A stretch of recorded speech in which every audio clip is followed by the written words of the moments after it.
We're actually getting a lot closer to Halloween. This has been the 13 weeks of Halloween here on Gory B Movie. And guys, we're now in counting week 11. That's the week we're on. Week 11 with Halloween 2 from 1981. Lots of awesome movies came out in 1981. Evil Dead, The Howling, An American Werewolf in London. Me, not a movie, but I did come out in 1981. And this movie. So this movie is as old as I am. They actually wrapped up shooting the day after I was born. Pretty exciting stuff. Yeah. So we're going to talk about this awesome movie from the olden days with some awesome friends from the nowadays. Let me introduce you to my buddy Knight from the NIGHTWATCH Zone. He's got a killer show, lots of horror news. He covers like everything on his show. Lots of cool streams, lots of cool reviews. He's amazing. My buddy Marques from I Shot Him 6 Times. Like, we had to have him on the show, guys. We had to. He's got the name, right? He's got a great show. Lots of slasher stuff over there that I really enjoy. But he loves anything horror. And my, ghoul who knows the most about all the paranormal things, Kim. We go back from Crypticon days. She also does paranormal tours. She is a real Ghostbuster, and she knows a ton of horror. All of these guys love this movie. You guys want to say hello or, What's up? What's up? I'm ready to rock, man. Yeah, I'm ready to go. This is Halloween 2. We're coming up on the 40-year anniversary or whatever. It's like it would be over 40 years because it came out the year I was born, and I'm 41. There you go. Well, I didn't want to give exactness there, but you know what I'm saying. It's cool. Got my Myers shirt on. Got some pumpkin here. Too, boy. Nice. I dig it. I love it. Love all of these things. Let's see who we got in the chat today. Dun, dun, dun, dun, dun, dun. Oh my God, the stupid Nightbot is here. I'm just going to block it. I don't know how I got it. I have nothing to do with it. Glory hole. Well, we got Yori here, the entertainment wizard. It's their favorite entry, so I'm excited about that.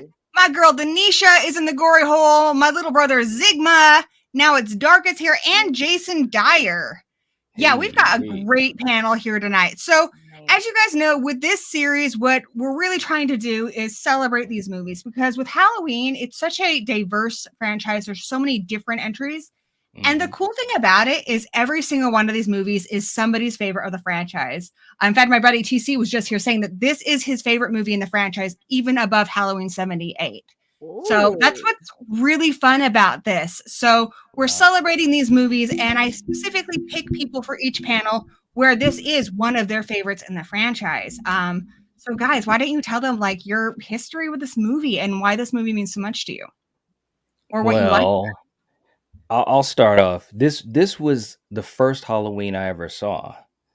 And it was the second movie that kind of solidified my horror fandom or my horror journey, getting over the fear of horror movies. and I absolutely love this movie.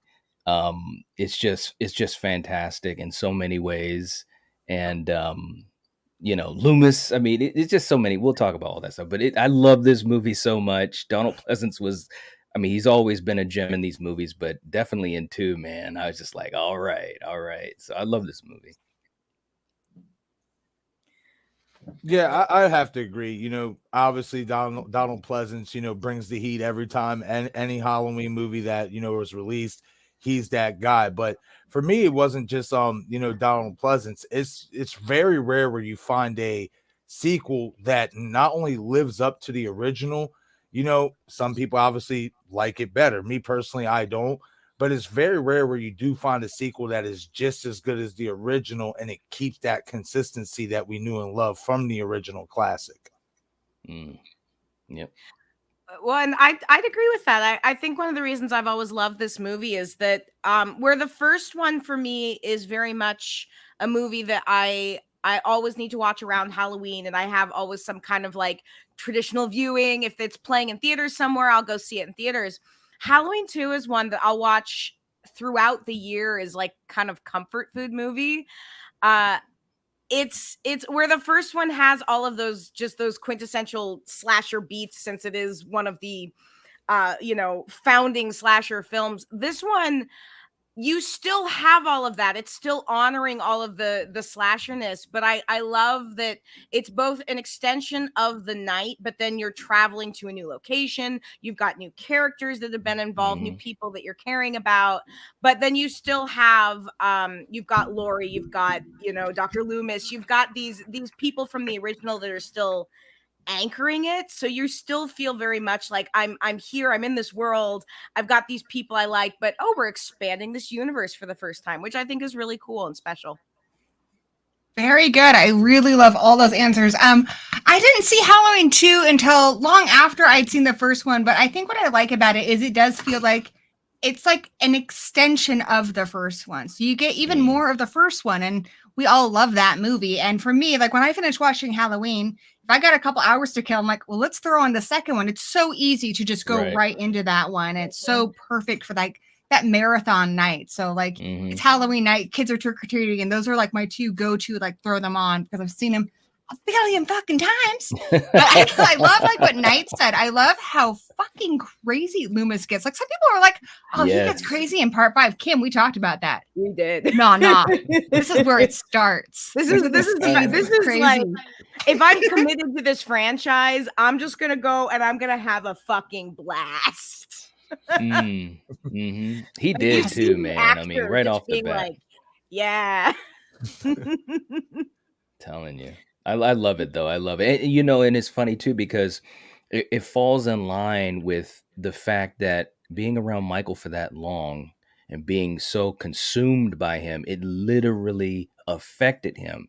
Like that's how I look at it. I don't know if that was like a conscious decision, by the filmmakers or even Donald, but I mean, he literally was being affected by that evil, by that all-consuming vibe that he had trying to hunt down Michael. He's Van Helsing. Yeah. I wish we would have had more of him after the 90s when the internet area really took hold, because I would have loved to have more interviews with him to know his thoughts on a lot of these things. Yes. But my take on it, since unfortunately I don't really know his take on it, is that when he shoots Michael 7 times, we're going to talk about this. That's 7 right. times. He defies the physics of that damn gun. When he shoots him, he realizes that he's not human. And in a way, I think that one alleviates some guilt because he's not a human being. He didn't fail a child. Right. He contained a monster. But now that monster's loose. And so he's trying to stop him. But I think it's that realization that he has encountered something supernatural in this world. It's like realizing that ghosts are real or something. And it's kind of driven him a little bit crazy. To especially when it's somebody you were introduced to as a young, what you thought might be innocent-ish child, to realize that there's true evil in this world. I think that's what starts to drive him insane. The more he fails to capture him, the more he fails to kill him, the deeper into insanity he goes. Absolutely. It's fantastic stuff. And really following, to be quite honest, and I know I've said this in our other episodes, but he was like the heart of the movies that he was in. He's, and obviously I'm a fan, but that's just how I feel. He's the missing ingredient. With obviously they had the recreation scene and kills, but just in general, his presence is sorely missed, by me for sure, because he was the opposite of Michael. When I was a kid and I watched these movies, in the back of my mind, it's crazy thinking about it, but I'm hoping this old man can save the day. This really smart, old man, can he save the day and beat the boogeyman? That's how I looked at it as a kid. So I just think that it's a fantastic balance. And like you said, this is one of the best double features of all time. Yeah. You know what I'm saying? Like, and I do the same thing. I'll watch Halloween and then I'm like, okay, I got to watch 2. I'm always sad when I don't have 2 hours to kill. Like when you have to go to work or pick up something, you're like, God damn, because it feels like you're halfway through the movie. You're halfway through the night he came home. Mhm. I almost feel like the tagline should have been the other half of the night he came home. Mhm. We're about halfway through. It's about 10 o'clock when this movie starts. Yeah. But yeah, A lot of their lightness. relationship is so crazy. It's like one of those great ones, like Vader and Luke. Yes. Ahab and Moby Dick. It's just they're Batman and the Joker. They are so deeply like entwined with each other, and losing him was such a heartbreak, I think, for fans. But I do think we are lucky because when we also have I think Daniel Harris, who I think did a lot of heavy lifting in this franchise, and then of course Jamie Lee Curtis. So there are others, but yeah, his presence, especially when I first saw H2O, it was the first movie after he passed. It was just hearing his voice, hearing an impression of his voice, seeing his photo was hard. Yeah. Mm-hmm. Yeah, absolutely. I agree. Yep. Yeah. No, his loss was very much felt in that. One, and I mean, I don't think, like, obviously you've got actors that are going to take paycheck movies, but like, I don't think you can commit to as many. I apologize for the sirens outside my apartment. Ambiance, I like it. They're coming for me.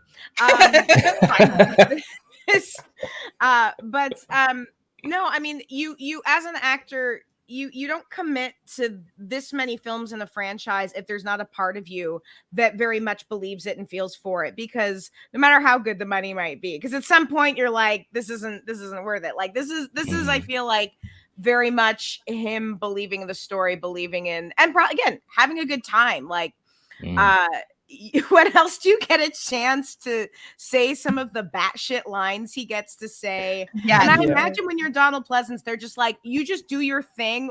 We have no notes. Just go. Just do it. Just do it. And the funny thing is, with part 1, he actually wasn't too sure what it was. It's like a killing movie. He thought it was kind of beneath him. His daughter was a fan of Assault on Precinct 13. She's like, this guy Carpenter, he's talented, Dad. You got to do this. And he's like, okay, I'll do it. So many stories like this in movies, I think, where their children kind of push them to something. But then he sees the movie, he sees the fan response, and then he gets it. And so this movie, he is already really protective of this character, really proud of this character. And you can see that with just the energy he brings to every line. There's one part where he's talking to Hunter, the deputy, and it's exposition. I mean, a lot of actors would probably just phone it in, and he still has all this passion in him. Like, it's very theatrical the way he takes on this role.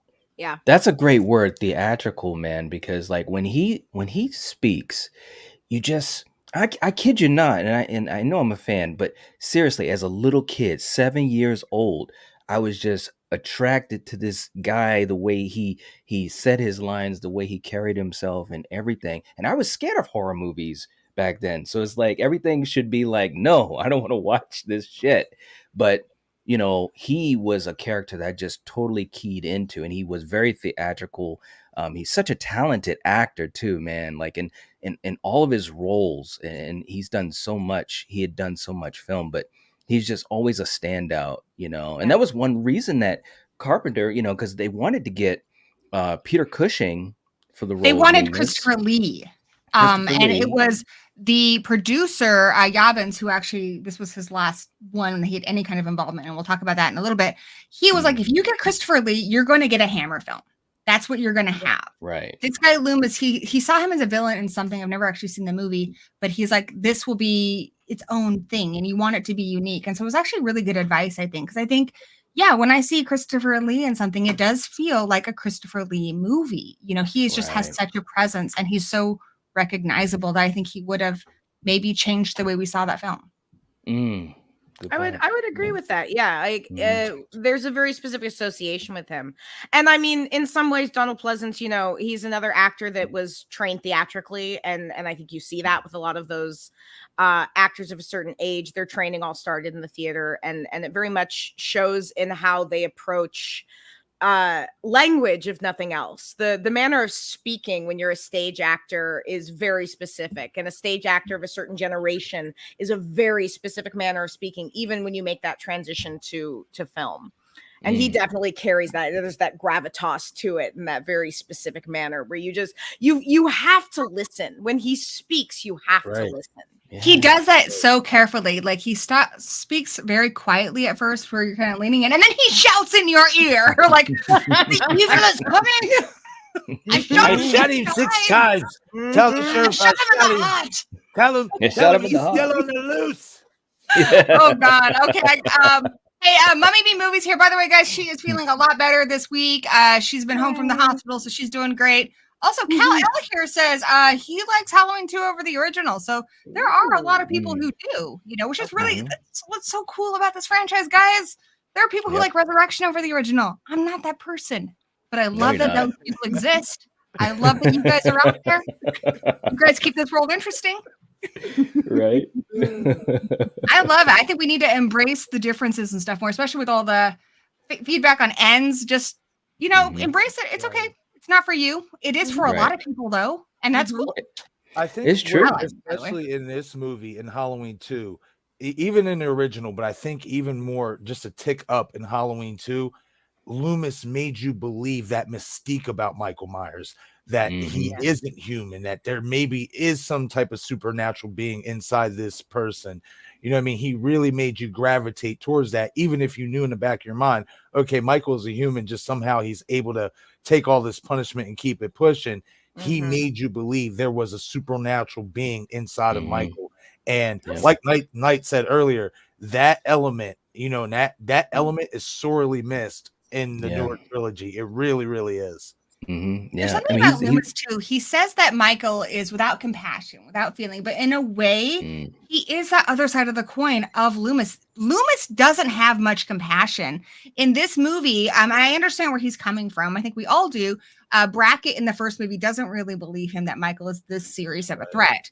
And even at the beginning of this one, he's like, I'm about to the point where I'm going to stop taking orders from you, until he finds out that his daughter's killed. And then he's like, you let him out, you know? And Loomis says, anybody in that situation, any normal person would be like, this man just found his baby girl dead. I'm going to shut the fuck up and let him say whatever he needs to. And like, close your eyes. Like, his baby is right there. Loomis, no. He's like, no, I didn't. It's like, shut the fuck up, man. Like, shut up. I gave them orders for him to be restrained. Yeah. But I have that. We'll get into it later. I think I have clips for all these things, but yeah, it's just one of those things where it's just like, Loomis, really? But yeah, Brackett, you know, you have to wonder with Brackett, if he took him seriously in the first movie, would they have caught Michael? Right. Exactly. True. So very Loomis true. Is right to a degree. Yeah. He's not very nice or not very compassionate, but he's probably right. Yeah. I mean, that scene is so powerful, man. Yeah, it's such a powerful scene because you feel bad for Brackett. It's the remnants of, you know, Halloween, and Annie's dead, and I liked Annie as a character. And then you got Hunt, and you know, it's like, okay, so what are we gonna do now? You know, and it's like, well, he still could be out there, you know, and he's like, I mean, it's just Hunter, it's crazy. Is really good. He kind of picks up, and you know, he's one who never gets shout out, like, or gets enough acclaim, I guess. Everyone, you know, we talk about Meeker, we talk about Hopper, we talk about Brackett, but we never talk about Hunter in this one. He does a lot of heavy lifting in this, and I like that from the get-go. He does believe him. There's also a great deleted scene where he's like, I knew Annie Brackett, and this kid, you know, Ben, like, you know, he's dead because of Michael. You know, so he's not blaming Loomis. He's just like, I just want to stop this guy. I want to stop you know, him from hurting anybody else in my town. Yep. He's trying to do what he can to help and make it happen. Yeah. He's so great in the scene too when he tells him that Annie's dead too. Like, it's just, it feels real. Every time I get Yeah, Hunt was a character that if they didn't get Brackett back, I wanted them to bring Hunt back at least, even for a cameo in the new trilogy. Right. Yeah. Yeah, I And like of course Hunt. you got the reporters that are right there listening to the conversation he's having with him, and he's like, I am talking about the real possibility that he is still out there. Yes, Yeah. with that Get 'em. reporter, the blonde. Yes. The voice there. Debbie, they did get her scene that mentioned her name got cut out. But she is like an early prototype for Gale Weather. She has a lot of lines that got cut out where she's like, yeah, I don't care who he kills, long as it's not me. And I get like, some ratings for it. And we'll get into it more, but there's a whole like subplot with her and her assistant, Dana Carvey, which we have that too. That got cut out where Michael slashes her tires, hides in her trunk so that he'll come out and get her. And then she opens the trunk and he slits her throat. But yeah, they end up getting to the hospital, and then Jimmy finds out that they think Michael Myers is dead. There's like a whole thing with the reporters that just didn't make it into the movie. It's crazy stuff. That's crazy. Which is funny because this part 2 for me is the one that always feels it moves so fast. I always feel like I've just started it and now it's halfway through already, and now we're at the end every time I watch it. And I always credit a movie where you don't notice the passage of time, but you do have to wonder if there was some of that stuff that would have, if it would have fit in, or if it really would have impacted the flow of it and been a little too much. It's interesting that you mentioned that, because one of the things I did notice about this movie when I saw it, because I always liked Halloween kind of being its thing that was more about suspense than the gore. Yeah. Whereas Friday the 13th very much made its name from the beginning as, we got 13 kills, motherfucker. Yeah. Like, they don't get a different story. They're just like arrows through people's throats. Yeah. Yeah. And then, and John Carpenter said that. He said that the climate had completely changed after Halloween. And I kind of wish he hadn't given in that easily. They hired Rick Rosenthal for this, who they really liked a short film he did. So they hired him on. At one point, David Lynch was considered. He had only done Eraserhead and The Elephant Man before Twin Peaks. Can you imagine? That would have been crazy. Cool, guys. Deborah Hill, the co-writer of the first one, thought about it, but she didn't want her first movie to be a sequel. She didn't want to be looked at as like Carpenter's protege, because she was, an equal hand in that first movie. So eventually they went with Rosenthal, who this was his debut movie, and he was really excited, but he had so much pressure on him. Like, I do not envy his position. Oh, they also offered it to Tommy Lee Wallace, who directed part 3. He didn't want to do it because he thought they were just retreading the first film again. So he turned it down. But hey, then he did part 3, which is awesome. And Friday Night 2, which is also awesome. Anyway, so Rick Rosenthal had this pressure to kind of duplicate the first one. I mean, it's continuing off of the first one. Yeah. He's got John Carpenter in his ear. He's got Deborah Hill in his ear. He's got Dino De Laurentiis, the producer, in his ear. He's got Universal, all of these people. And he's just trying to make a movie, but he didn't have any of the creative freedom, unfortunately, that John Carpenter had. And it's so strange because he's told he needs to make it a lot like the first one. But then John Carpenter watched his first cut and he said, yeah, this is not scary at all. This is like a medical drama. So he's like, here's my notes. You need to clean this up. You need to add some more kills and gore. Right. And he sends him back. And then he's like, no, you still didn't do what I told you to do. This is really boring. So then he goes in there with his editor, and they shot a whole bunch of new scenes. They added a whole bunch of gore in. And some people have even said that this is more than just like a slasher film. It's that subgenre that becomes like a splatter film. I don't know. I've always thought like it's gorier, but I didn't think it was quite splatter territory. No. I wouldn't put this in splatter territory. Personally, I think that's kind of overstating things. But yeah. I mean, it was also 1981, but it was the first movie that had a kill with a hypodermic needle. I mean, I love that scene. That is scene pretty was awesome. Excellent, man. Yeah. Well, it's funny too, because you get Halloween, and then of course Friday intentionally copies and kind of carves its own path, and then of course the slasher boom happens, and then Halloween 2 is kind of taking notes from Friday. So it's just funny how these movies around and around. Yeah, there was so much connection. Thank Jason Dyer for the super chat. He says, I shopped at the Gory B Movie merch store 6 times. I bought a couple of shirts, but I can't stop shopping. I shopped 6 times. And he says, hello, Night. We got a strange monkey in the house, craving something scary. My girl, Creep It Clean, Becky here. So lots of awesome people here. Yeah. It's interesting that you said that because it's like Friday the 13th was definitely coming off of the success of Halloween, but I feel like they still had like this niche they carved out of doing their own thing of just being like, we're just gonna have so many kills. Yeah. And then Tom Halloween Savini. ends up copying off of it basically was copying off of its imitators. And a lot of the reviews were mixed for this one. Fans tend to really like it, but critics were about 50-50. And the biggest complaint was one, it was too gory. Two, that it was too much copying the things that had copied it. It's just that they didn't think it was very original. Yep. Yeah, it's true. I mean, they were pretty much damned if they do, damned if they don't. Because at this point, and you know this, Corey. I mean, I watch a lot of slashers and always talking about slashers. 81 was like a treasure trove of slasher movies. So many great movies. Right? Like I gotta do like a best movies of the year I was born. I don't even know if I could do it. There were so many great movies. Yeah, so they had to up the ante in order to kind of stay with the pack.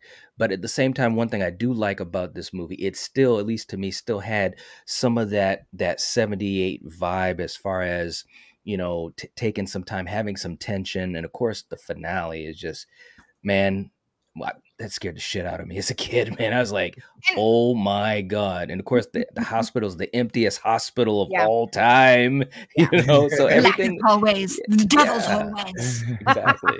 And in fairness to Carpenter, I have watched the deleted scenes on this, and they do feel kind of slow. I think it would have, like Rick Rosenwald says that Carpenter ruined his movie, that he had it carefully plotted out to be like a slow burn suspense thing. And, Yabbins, who was the original producer of the first one, he had the rights to this movie. And so he kind of blackballed Carpenter into getting involved. He wanted to make a sequel. And at the time, sequels weren't really a thing. I mean, we had like our Universal monster movies and stuff, but there was not franchises. 1981 changed the game forever. Jaws got its first sequel. Halloween did. Friday the 13th. The Exorcist. So many movies got their first sequel in 1981. So the idea of a franchise of movies wasn't really thought of. They called up Dean Cundy to be in this movie. He's like, why didn't we do that one already? Right. A lot of people didn't quite understand that. But Yabbins actually, credit where credit was due. He was the one who's like, we need to do more of it and do like a continuation. He was kind of thinking that it would be more like Laurie Strode. It's been a couple years. She's in college. He gets her in like a high-rise apartment. But for whatever reason, he had a massive falling out with John Carpenter and Deborah Hill, and they weren't really talking. However, he did get a verbal agreement from John Carpenter that he would do Halloween 2. And the condition was that John Carpenter wanted to do The Fog. So he's like, I'll let you do The Fog. You do Halloween 2. You just need to write it. We're all gravy. Well, he's on a plane flying home with the lead guy of Avco, another company, and he's asking him about John Carpenter, and he finds out that John Carpenter has signed a deal to do Escape from New York and The Fog with him. So this guy's pissed. He's like, what the actual fuck? He sues Avco. He sues John Carpenter. And the settlement they reached was that he could make The Fog with Avco, but he had to write this one. So already you have a pissed off John Carpenter who does not want to make this movie. He didn't want to make it. Deborah Hill didn't want to make it. Their condition of the settlement was also that Yablans could not be involved at all. So that was one less person who was bugging Rosenthal. But yeah, there was a lot of disagreement behind the scenes of this movie. Yeah. Let me ask you guys this real quick. Do you think if Carpenter wasn't in Rosenthal's ear, and let's just say if they wanted to get a little bit different from the original story, Rosenthal did, do you think we would have got a movie like Halloween Resurrection, being that Rosenthal did that? I see. That's what's. I love that you mentioned it. He did direct that, and what I love about him is he genuinely loves making movies. And when you watch the commentary for this one and Resurrection, like he enjoyed both of those movies. And I think he is really creative. Carpenter was kind of a dick to him. He said that Rosenthal just didn't have the feel of the movie, but I think he did a great job. I think he did understand suspense, and he did understand how to craft a scare and when to lighten the tension. But that's my thought. Oh, absolutely, especially with the hospital stalking scenes, like those stalking scenes in the hospital. Yeah, I mean, you don't like. Come on, like, I mean, you can't tell me that ain't suspenseful. Yeah, you know what I mean. When the young girl goes into Dr. Mixer's office, and the red seal silhouette in the back. You know what I mean? And Michael just creeps up like that's suspenseful. You know what I mean? When Laurie's trying to escape, you know, through the back hallways and down the staircase and all that stuff. Yeah, I love it. That was definitely suspenseful. Yeah. And it really, it keeps you, that was, well, I don't want to jump around, but that the finale was so strong. This is one of the best finales in the franchise to me. You know, you got about whatever it is, 17 minutes or whatever of this thing that was just holding you hostage with the tension. Even when Loomis and Marion get there, and you know, my first thought was, okay, Loomis is there. The next thing you know, it's like, okay, Michael comes in through the door. So it's like, okay, where can they go now? You know what I mean? So I think the finale was great. And like Marques was saying, leading up to that, you know, he goes into where Laurie's room is, and you're like, is that her? No, it's pillows. And it's like, okay, where's Laurie? She's drugged up. So that, you know, makes it tougher for her, you know, busted ankle. So she's kind of, yes. You know, and of course, you're just thinking, well, how's she going to get out of this? And that was the big thing. And they strung that along. You know, it's a wonderful finale that keeps ramping up and ramping up and ramping up until Loomis's sacrifice, which of course, I got to admit, I wish I had seen some of that in Ends, you know, a little bit more of that tension that kind of ratchets up a lot. And then boom, you come to your ending, whatever it may be. This movie did it really well. I want to shout out Jason Dyer. He said, who took care of the babies after everyone died? That is a damn good question. There's actually a deleted scene that's in the script that was really creepy. They hear something in the room with the babies. And I wish they had toyed with the babies more, because the idea of all these infants there, I think, makes it, that's really scary. That's a stake that they could have played with. Yeah. There was a scene where one of those symbol monkeys is clapping, and the young nurse, Janet, she goes in there to check it. And just as she's about to touch it, it stops. And then Rosenthal, the way he was going to do it was just stop it there. Like nothing happens, because that way that you're always like on edge. You don't know, is this the time he's going to come, or, you know, if not. And I think that would have been really cool. Yeah. Yeah, absolutely. You have that whole moment. Oh, go ahead, Kim. Sorry. Well, you have that whole moment with the nurse that's late, and she's like, well, I was only 15 minutes late. And her supervisor's like, that could be life or death for these babies. To me, that's setting up something. If you're making this big deal about she's 15 minutes late, could be life or death for one of these kids. Yes. And then it's done. So that always bugs me. I like that you mentioned that nurse. I think she was great. That's Gloria Gifford. Now, most of the hospital staff, all of the nurses, Gloria Gifford, Bud, the guy who played Bud, he's brilliant. They were all in the same acting class as Rick Rosenthal, who always wanted to be a director, but he took an acting class to kind of better understand actors. Ted Danson was in that class, Michelle Pfeiffer. A lot of big names were in that class. But yeah, he is a firm believer of when you make it good, you bring your people with you. So he got them into this movie, and he got a lot of shit from Deborah Hill for considering they didn't want to make this movie. They certainly made Rick Rosenthal's job hard. Nothing against Deborah Hill. I think she's an amazing woman and big hero of mine. It's just, you know, sometimes people clash, and that was the case with this movie. It wasn't a fun movie to make. I think Rick Rosenthal did his best. I just feel bad for him because he got a raw deal with this. But, you know, I understand where everyone's coming from. Anyway, they had a rough time getting Leo Rossi, who plays Bud, because he's got that New York accent, you know, he's a Jersey boy. And they're like, she's like, this is the Midwest, which, you know, look, Leo Rossi, like, he was super excited to do this. He's actually really good in Maniac Cop 2. He plays the serious villain. He's a great actor. Really love him. And he's like, Rosenthal's like, just, it's okay, calm down. I think his calm demeanor really did help, because he did eventually wear Deborah Hill down. The other one that she really fought against was Gloria Gifford, because the character she's playing was supposed to be an elderly old woman, which you can kind of see that in the way it's written, but it doesn't have to be. No. But here he is asking for the exact opposite of that, a very young Black woman, which is not what she wanted at all. But I think it's good because, I mean, even in the Midwest, I mean, you have all kinds of people. People can move there from New York. You know, people can, you know, you can have a tough ass nurse who's young. She doesn't have to be old. Definitely. In fact, I think when I watch it, because she's so young, I feel like she feels like she has to be harder on them so that they listen to her. Right. Because she's their age. Well, and that's never bothered me, because she is so much. I mean, she has so much authority in what she's saying that I'm never sitting there being like, she's too young for that. Like, right. no, She commanded the screen in her commands the moments. screen. No, I think she's fantastic. Absolutely. I love her.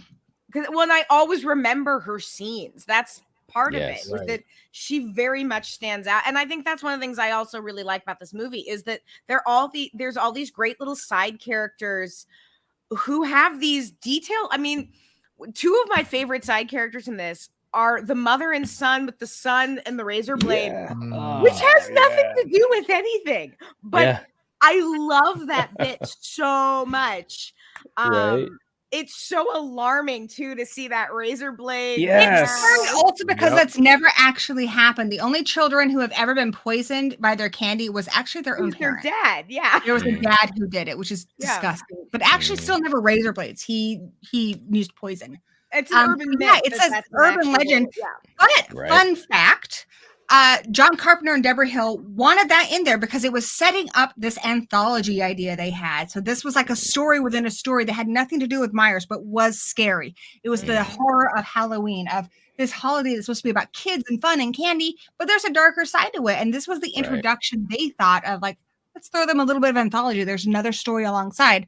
So I mentioned Yablans earlier, who I think he's done a lot of great things for the franchise, but, you know, he didn't get along well with Hill and Carpenter.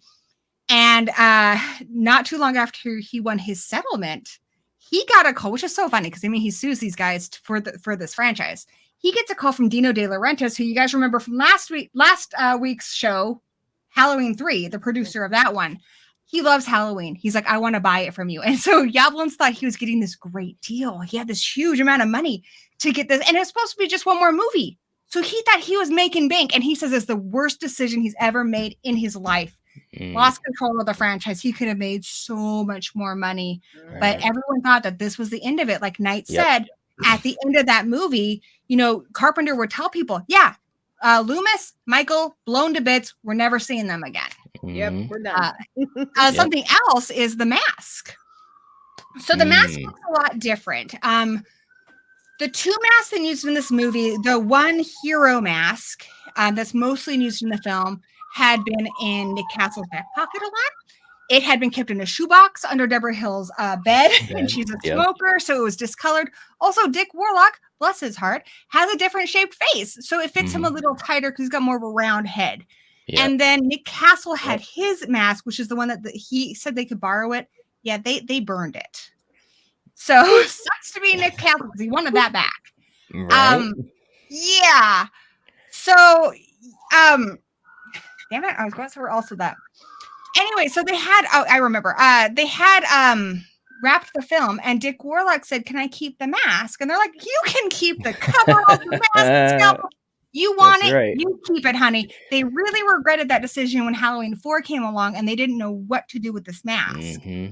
So then they had a policy that now nobody gets to keep the props from a Halloween film. Right? Can I?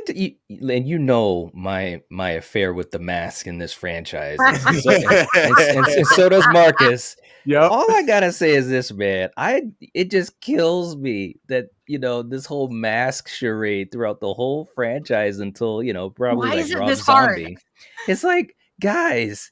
It is the most famous sci-fi character of all time. William Shatner as Captain Kirk. Let's figure this out. But I will say, Warlock. I really enjoyed Warlock in this, and of course, he has that connection with Friday the 13th as well. Friday the 13th Part 5, and so these franchises they all just intertwine. But I loved Warlock in this. A different type of physical characterization of Michael versus Nick Castle.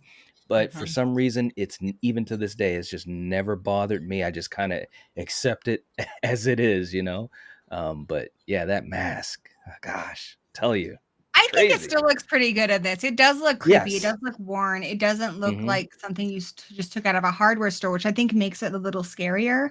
But Dick Warlock, I actually really love talking about him. He got brought in because he was the stunt double for Kurt Russell in Escape from New York. Deborah Hill, she remembers you. If you're talented, she's going to bring you back. So she liked him. She brought him in to be the stunt coordinator, and he is a terrific stunt coordinator. Everybody in this movie, a lot of people did their own stunts. They never felt unsafe because he is so good. When he drowns the girl, he tells her, I push on you. When you need to come up, you push on me. You know, when he strangles the guy, he's like, okay, I'm going to tug twice. You fall into me, I ease you to the ground. Like everyone said that, no, you know, even though people did get hurt, but it wasn't his fault when people did get hurt. They just felt really safe with him. He did a good job. Well, he gets there to the office and Deborah Hill says, you need to meet the director. You need to meet Rick. He's down the hall. So he goes walking down the hall and he sees a Michael Myers mask on the table, and him being a little scamp grabs the mask, puts it on, goes and meets Rick Rosenthal and doesn't say a goddamn thing. So Rick Rosenthal is like, who are you? Who are you? He doesn't say anything. Finally, he takes it off and he's like, I'm Dick Warlock. I'm your stunt coordinator. And they had a good time chatting and, you know, getting to know each other. And finally, he's like, is there any reason I can't play this guy? And that's how he got the role of Michael Myers. Love that. What I love about Dick Warlock is he's actually, well, his son is a local celebrity in my town. His son, Lance Warlock, who plays Boombox Kid, actually worked at one of the music stores in town. He works as a composer, and now he lives where you live, Kim, in Seattle. Oh, cool. His other son, Billy Warlock, who we all know from Society, is also in this. He asked about Ben Tramer. So that's really cool. Actually, here's another fun fact. His Warlock is his stage name. So if you ever look him up locally, yes, it's his stage name. His name is Richard Lemming, Dick Lemming, and his children are Lance and Billy Lemming. That's great. Lemming's such a great name. Why would you don't need a stage name when that's your last name? It's true. That's a name that you'd remember. Yeah. Can't remember my third grade teacher's name. Can remember Dick Warlock's real name. Right. It's crazy. Oh Fun. Love that. It's awesome stuff. Awesome stuff. But he was great. He was great in the role. Very memorable. Absolutely. Yeah, as Danny said, Lance used to work here at town. He used to do music classes and stuff in town. He was really involved with our high school band. Just really cool guy. And yeah, he lent his PA system to Danny for wrestling shows. So really cool. Awesome. It was one of those things where like people would be like, the guy who did the boombox in Halloween 2, like that was our town's claim to fame for forever. Avalon Music, I do not know why Halloween 2 is not all over their website. That's the store he worked at, but whatever. They do them. That's how I would do it. Very cool. Heck yeah. Dick Warlock also has a smart part in the film. He, sadly, is the guy who hits and kills Ben Kramer, and he did that car stunt. Oh, yeah. Okay. Crazy stuff. He's multi-talented. So one of the big things in this movie that I think we need to talk about is this movie changed the rest of the franchise forever. The problem John Carpenter had when he was doing this, he said he got through this movie with writing this movie with a lot of beer. Yeah. He had nothing. He said he left it all out in the court with Halloween and he had nothing and he didn't know what to do. It was his idea to continue it off of the first one. Him and Deborah thought, just continue it off of the first one, make it all in one night. But he's like, what the fuck do we do? So 2:00 in the morning, him, a typewriter, and a 6-pack of beer. He's like, I know they're brother and sister. Right. Because he'd been watching Empire Strikes Back. He'd just seen it and the reveal of Darth Vader. And at 2 a.m. in the morning, it sounded like a really good idea. Everything's a good idea at 2 a.m. Right? That's so true. You remember what? That is very true. Wrong. This has changed the franchise. It is the basis of the Rob Zombie movies. It's the basis through most of the films, with the exception of David Gordon Green's. They are brother and sister. That's and some people, like I know Quentin Tarantino said about this movie, he refuses to acknowledge the sequels because he's like, nope, they're not brother and sister. How do you guys feel about that? I've always just kind of grown up with this idea that they're brother and sister. Well, it's great. It's its greatest advantage and its greatest weakness in a lot of ways, because a lot of people that are purist, put it this way, for me as a big fan, it doesn't bother me too much. Although I do see it as a diminishment, a little bit of Michael. You know what I'm saying? It's giving him a little bit more of that humanity.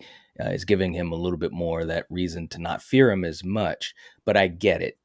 They had to figure out a way. Why is he coming after her? You know what I mean? And all those types of things. But, because of it, we got more Jamie Lee. Because of it, we got Danielle. And so forth. So that's the great stuff about it. But I think with David Gordon Green, I think it was really, although I love Halloween 2, and I wish that the story could have been canon, I think it was really cool that he said, no, we're going to, not have the sibling angle and it, to me, it does make Michael scarier. It really, really does. But yeah. I do think it's scarier that he just doesn't have a motive, because then it could be anybody. And after part 2, it's like, well, I'm not fucking related to him, so I have nothing to worry about. Jason, I'm not afraid of Jason because I don't go camping. I don't leave my house. And so, like, these guys didn't used to really bother me so much. And it's a shame with Michael, because I think the point of that ending where the heavy breathing and they're showing all the places he's been is that it could be any town. It could be your town. Nobody is safe. There is no such thing as a safe place in the city, in the country, no matter what. There's no such thing, and you're not safe. And I do think this movie does kind of change that. I mean, that's the curse, though, of success, I think, because anytime you have, and I'm specifically looking at horror films because they're the most likely to franchise themselves into part 12. And reboots and remakes and whatever on top of, is that once something becomes financially successful or successful in any way, it is almost impossible to turn down the allure of building on this universe, because audiences will come out. But then Carpenter didn't have a choice. He was literally strong-armed into this. But but that because it was successful. So exactly. What that is interesting though, because that wasn't the case at the time. Yablans created that concept. I mean, there were other people the same year who had that idea, but like I said, The Omen, The Exorcist, so many movies had never had a sequel before. Like, sequels were not a thing. But all of those would go on to get sequels. And it's the challenge, I think, of any sequel where you've not planned something that way. And I think now you do have more filmmakers who are planning for trilogies, or who at least have that idea in mind, because it is such a precedence, is that if you are sticking with the original characters, you are trying to then one up what you did before. And part of the way you one up is to add backstory, to add details to the universe, that whether or not you want them, here they are. And it's where I do appreciate when you have movies with the, I think of something like Cabin in the Woods, which easily could have been an entire franchise. And yet with how they ended it, it was basically a middle finger being like, nope, sorry.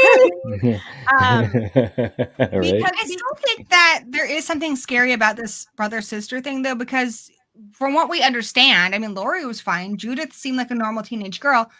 There was nothing in their family. It's not like the Rob Zombie ones where they're like, this is a traditional serial killer upbringing. This is how you make a monster. In this one, they're like, it's a normal Midwestern town. They happen to give birth to a monster. And I think that's kind of the different scary of this. It's that you could have a perfectly normal parents, normal town, normal everything, and you can still, for no apparent reason, somebody could just be evil. But something that always bothers me too is there's that scene where Laurie's like flashing back, and P.S. one of the ages she's flashing back to, I'm like, girl, there is no reason that you should have forgotten this. You're like, exactly. I'm gonna show that for you here really quick before you talk about it. Yeah. There it she's is. Like there 20. it is. Timeline-wise, she should be about 4 or something at least. And even then, you know who your parents are and stuff. So I don't know. Because that's something that's always bothered me, though, is that she first has that clip of the woman being like, I've told you, I'm not your mother, which also, P.S., who the fuck says that? But anyway, who just, was that her? Yeah, I'm not your mother. But then what happened to her parents? Because her parents were alive and well at the end. So then did they give her up just in case she was also a bad seed? Marion says that they died not too long after Michael was arrested. And she was put up for adoption 2 years afterwards. So they died. They said they were killed. She would have been old enough to remember. Killed in the car accident or something. But what I don't know is either A, this happened right before they died, and for whatever reason they've turned on their kids. They're like, yep, you're all fucking evil. I'm not your mother. Or she has the worst adoptive parents like ever. Yeah. Yep. Right. True. And then you also got a question, was that woman, who's supposed to be her foster mother, whatever, was that lady even a Strode? We don't know if that we was don't know. Strode. I have the impression of foster parent only because she's coming out of the house. I mean, when she's coming out of the house and you see the Strode father, you get the impression that this family does care about her and that she has a pretty good life with this family. So you can question whether in that flashback scene that woman who she was with was her first foster parents before the Strodes adopted her or something like that. There is a well, it's not a deleted. Well, yeah, no, it was in the script. I don't think they actually filmed it, but there was another scene in the script where she's in the backseat of the car with her parents, and it's supposed to be really creepy because you can't see their pupils and their heads are bleeding. And she's like, "Why don't you ever tell me anything? Who was that boy?" And they're like, they're mad because they like, she saw her. I knew we shouldn't have brought her. She saw him. He saw her, and they're upset because now Michael knows that she exists or something. It's really weird. Why would they bring her though? So that's what I don't understand. Exactly. Right. Exactly. Yeah. That is weird. I have They were questions. trying to fill in the potholes. Right. Well, see, and that's the thing too about like how we were talking about how Kim was talking about, you know, how the success kind of can be a curse for, a classic movie, especially in terms of Halloween, because how it ended, how, Michael got up. We don't know what happened to him. That just left fans clamoring for more because now we want to know what happened. How did he survive those 6 shots? Is there more story to this? So now, and we know this, John Carpenter didn't want to, create more Halloween Michael Myers themed movies after the first one. He wanted to do an anthology.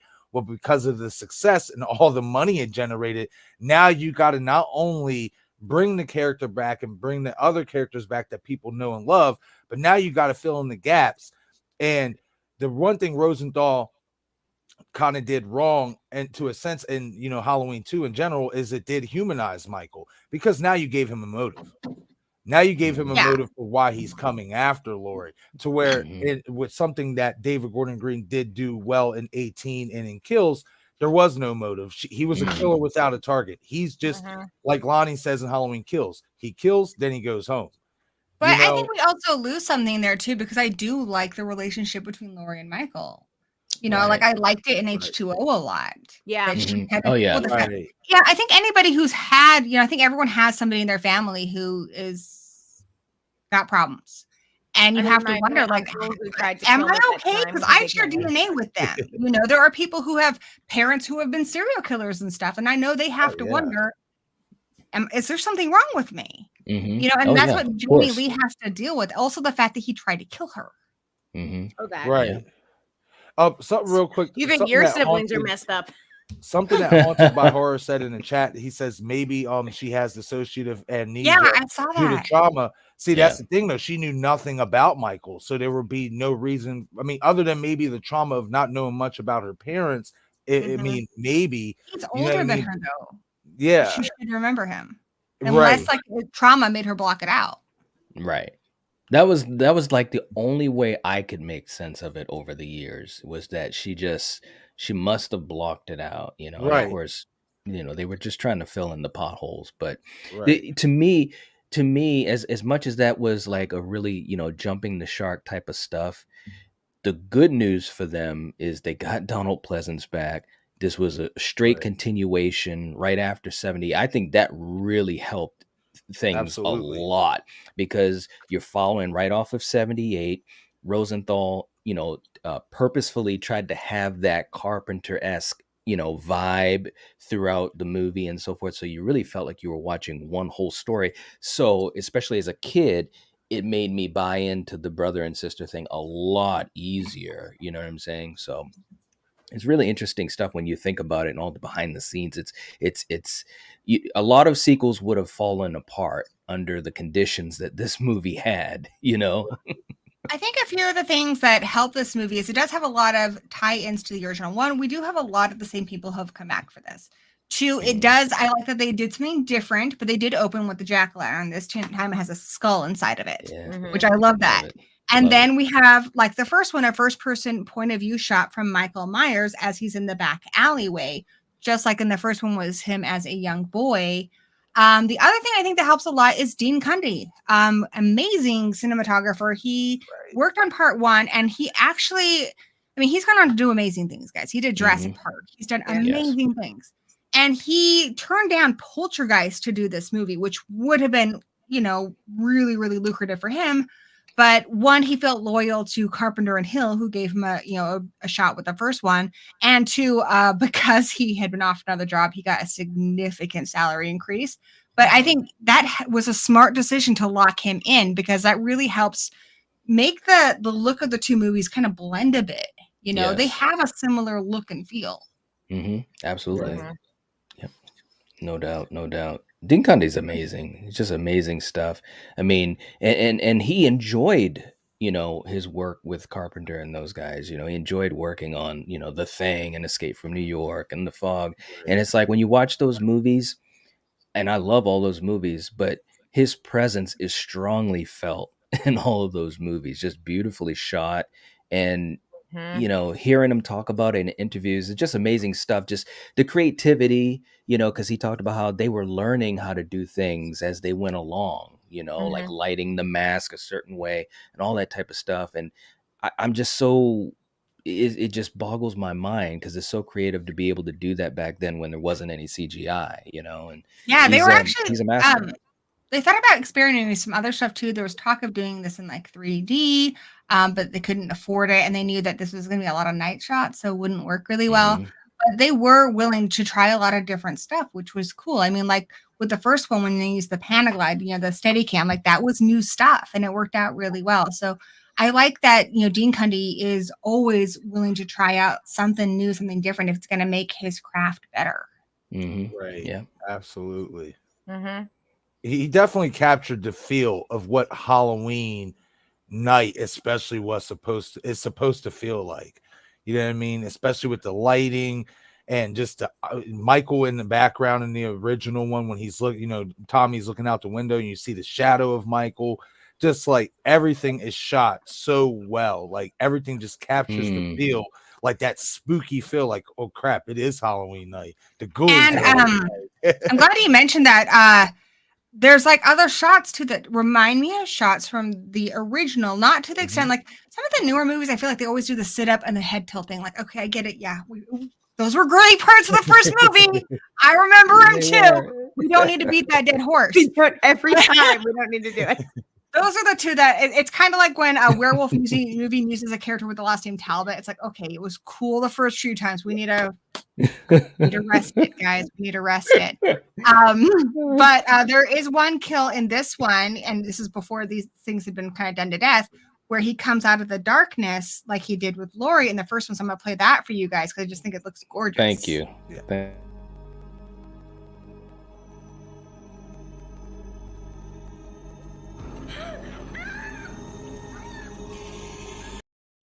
And that's as far as we're love going to show that one because YouTube does not like the violence. What? It looks great. But I mean, the point is just to show him coming out of the darkness like that. It's so cool. And it's just like what he did with Laurie, So I think these things are really good because they help kind of show that it's, we have different directors, yes. But I think these things help it to feel like it's one movie. People a lot of times say they just feel like one movie, which is incredible because this is 3 years later. Right. Yeah. Speaking of which, Jamie Lee Curtis, we haven't talked much about her. She's very supportive of the Halloween franchise. She does say she wishes she had more to do in this movie. Here's a fun fact. She has less dialogue in this movie than she does in Halloween Resurrection, and she dies in the beginning of that movie. She has hardly any dialogue in this movie, which is really sad. She's horribly underutilized. She still has a lot of action. Like she does do a lot of action. Necessarily equate with the importance of the role but in fairness, she's in bed until she gets up because she thinks Michael's alive. She walks down a hallway, she goes into the surgery, and that's it. Honestly, she doesn't even have that much action. She's in bed most of this movie. It's the last chunk she gets some stuff where she's hiding in the parking lot and she's got because that bit where she's like really crawling to the parking lot. That part, I'm gonna show that part because this part I feel, and I think it's actually been confirmed, directly influences the beginning of Scream. So that's this one here.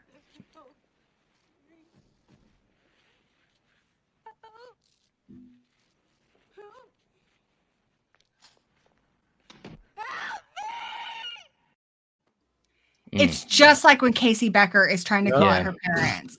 So it's, her scenes in this are really powerful. I'm not saying she doesn't do a good job in this. She does. It's just sad because she is such a great actress. I think she could have done even more. They could have given her more to do, maybe gotten rid of a few other character storylines and stuff to give her more to do. Like, I love the apple with the razor blade thing too, but if that meant she could have had more time. Also, a lot of her scenes got cut, which is kind of a bummer. Yeah. Right. So yeah, I just wish they kind of could have worked it out to where she had a bit more to do. And also Jamie Lee Curtis at the time, she had become the first Scream Queen in 3 years. Her life had completely changed. This is a different Jamie Lee Curtis than we had in 78. She Right. had been in The Fog. She had been in Prom Night. She had been in Terror Train. She'd been in Road Games. She had been in a lot of movies. And in fact, to the point that she thought she was getting kind of typecast. So with this movie, she did it only because Halloween, like she is very grateful for Halloween giving her the life and the career that she has. So she took it, but she did say this was her last horror movie, famous last words, and that this was her swan song. The other thing is she had cut her hair very, very short. So she's wearing a wig in this, but I think the wig looks great. Yeah. Yeah, it definitely does. It fits really well because obviously, you know, I mean, she has been through hell and back, so it's all frizzy and you know, it works. all messy a little bit, so it definitely works. And that's funny because I didn't know at that point in time that she did cut her hair short then. So that's something new that I just learned, that was a wig. That's interesting.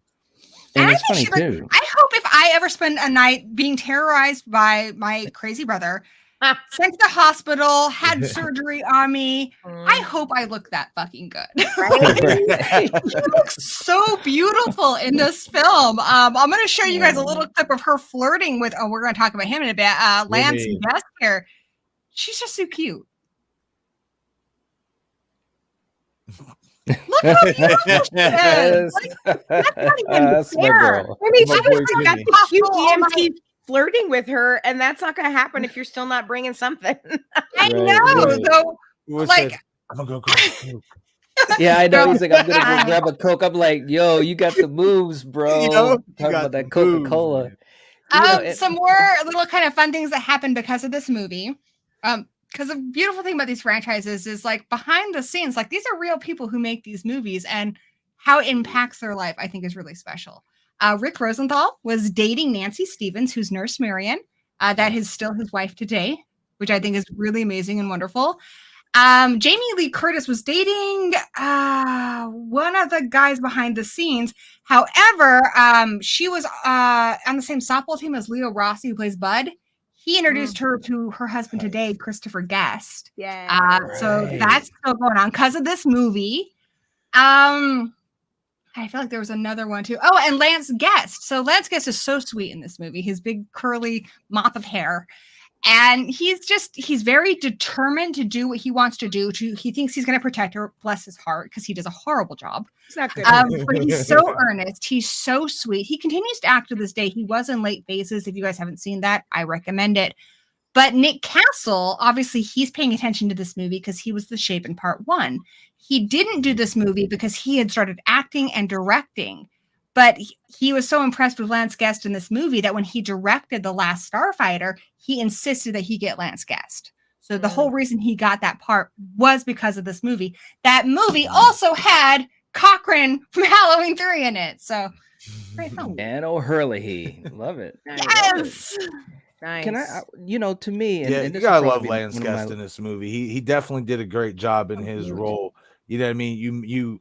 You felt for him. And one thing I will say though is, who's to say that Lance Guest isn't John Tate's father? No, he's not John Tate's father because they say that he has a substance abuse problem, and he's like, who would pick a guy like that, Mom? But I do wonder if he's not Jamie's father. Well, see, that's the thing, though, too, is how do we know that Jimmy, after going through what he went through, you know what I mean? That's possible. I mean, who's to say if he didn't, start taking pain medication? Entirely possible. Stuff, the way Jamie talks about, she's got a little bit of a drinky problem, so that's true. The way Jamie talks about her parents, like it sounds like they were in love and they died in a car accident. So I like to think that he is Jamie's dad. There is something that was toyed with putting in the script that she faked her death and basically gave Jamie up for H2O, which I wish they would have left that in. I always kind of think of it as she had like a series of just kind of short, really toxic relationships. And that's unfortunately where John came. But yeah, I mean, I'm going to watch it next time and I'm going to think about maybe it's Jimmy, because I think that could be fun. That would be really, really cool if it was Jimmy. One upside of, I like that you're making me think about it. I guess that is one upside of the Michael and Laurie, you know, being brothers and sisters, is that you can play off that with other family members as well, as we've seen with Jamie and stuff. I've always wanted a movie with Josh Hartnett returning as John Tate.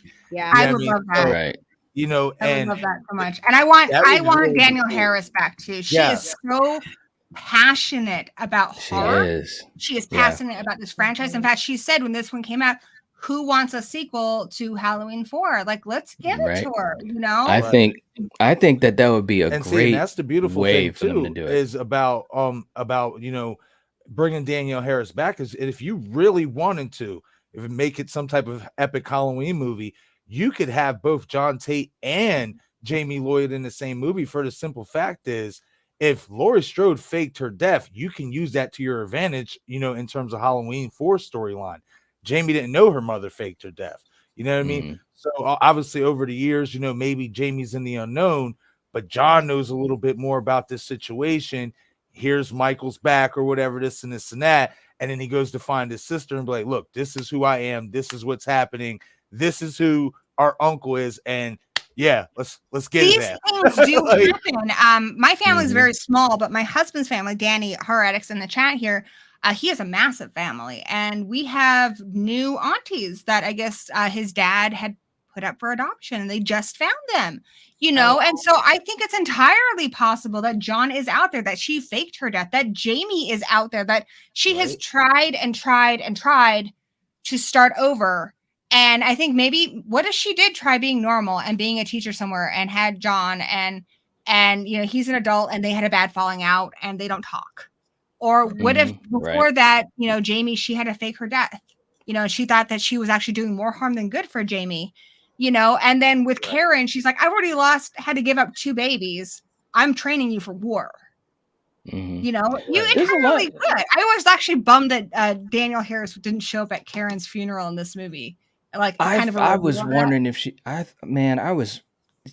I was hoping and praying, because I was like, man, maybe there's a chance. You know, we were doing a lot of speculation and theory, and Danielle Harris is fantastic, and she really so good. And this will probably be the last thing I say too before I head on out. But I think that she, and especially being, you know, a child actor at the time of 4 and so forth, she really carried that franchise. Because when I was a kid at that time, and 4 and 5 too were really big movies for me as a horror fan, because Michael was back, and now you have this little kid, and it's like I can relate to that because I'm a kid. You know what I mean? So we were kids. She was our hero. Yeah, I think it'd be awesome if they could bring her back. Yeah, But I would love that so much. Yeah, she's incredible. Also, here's the other thing: like, they took a chance on David Gordon Green, who's a comedy guy. Excuse me. And they let him direct a trilogy.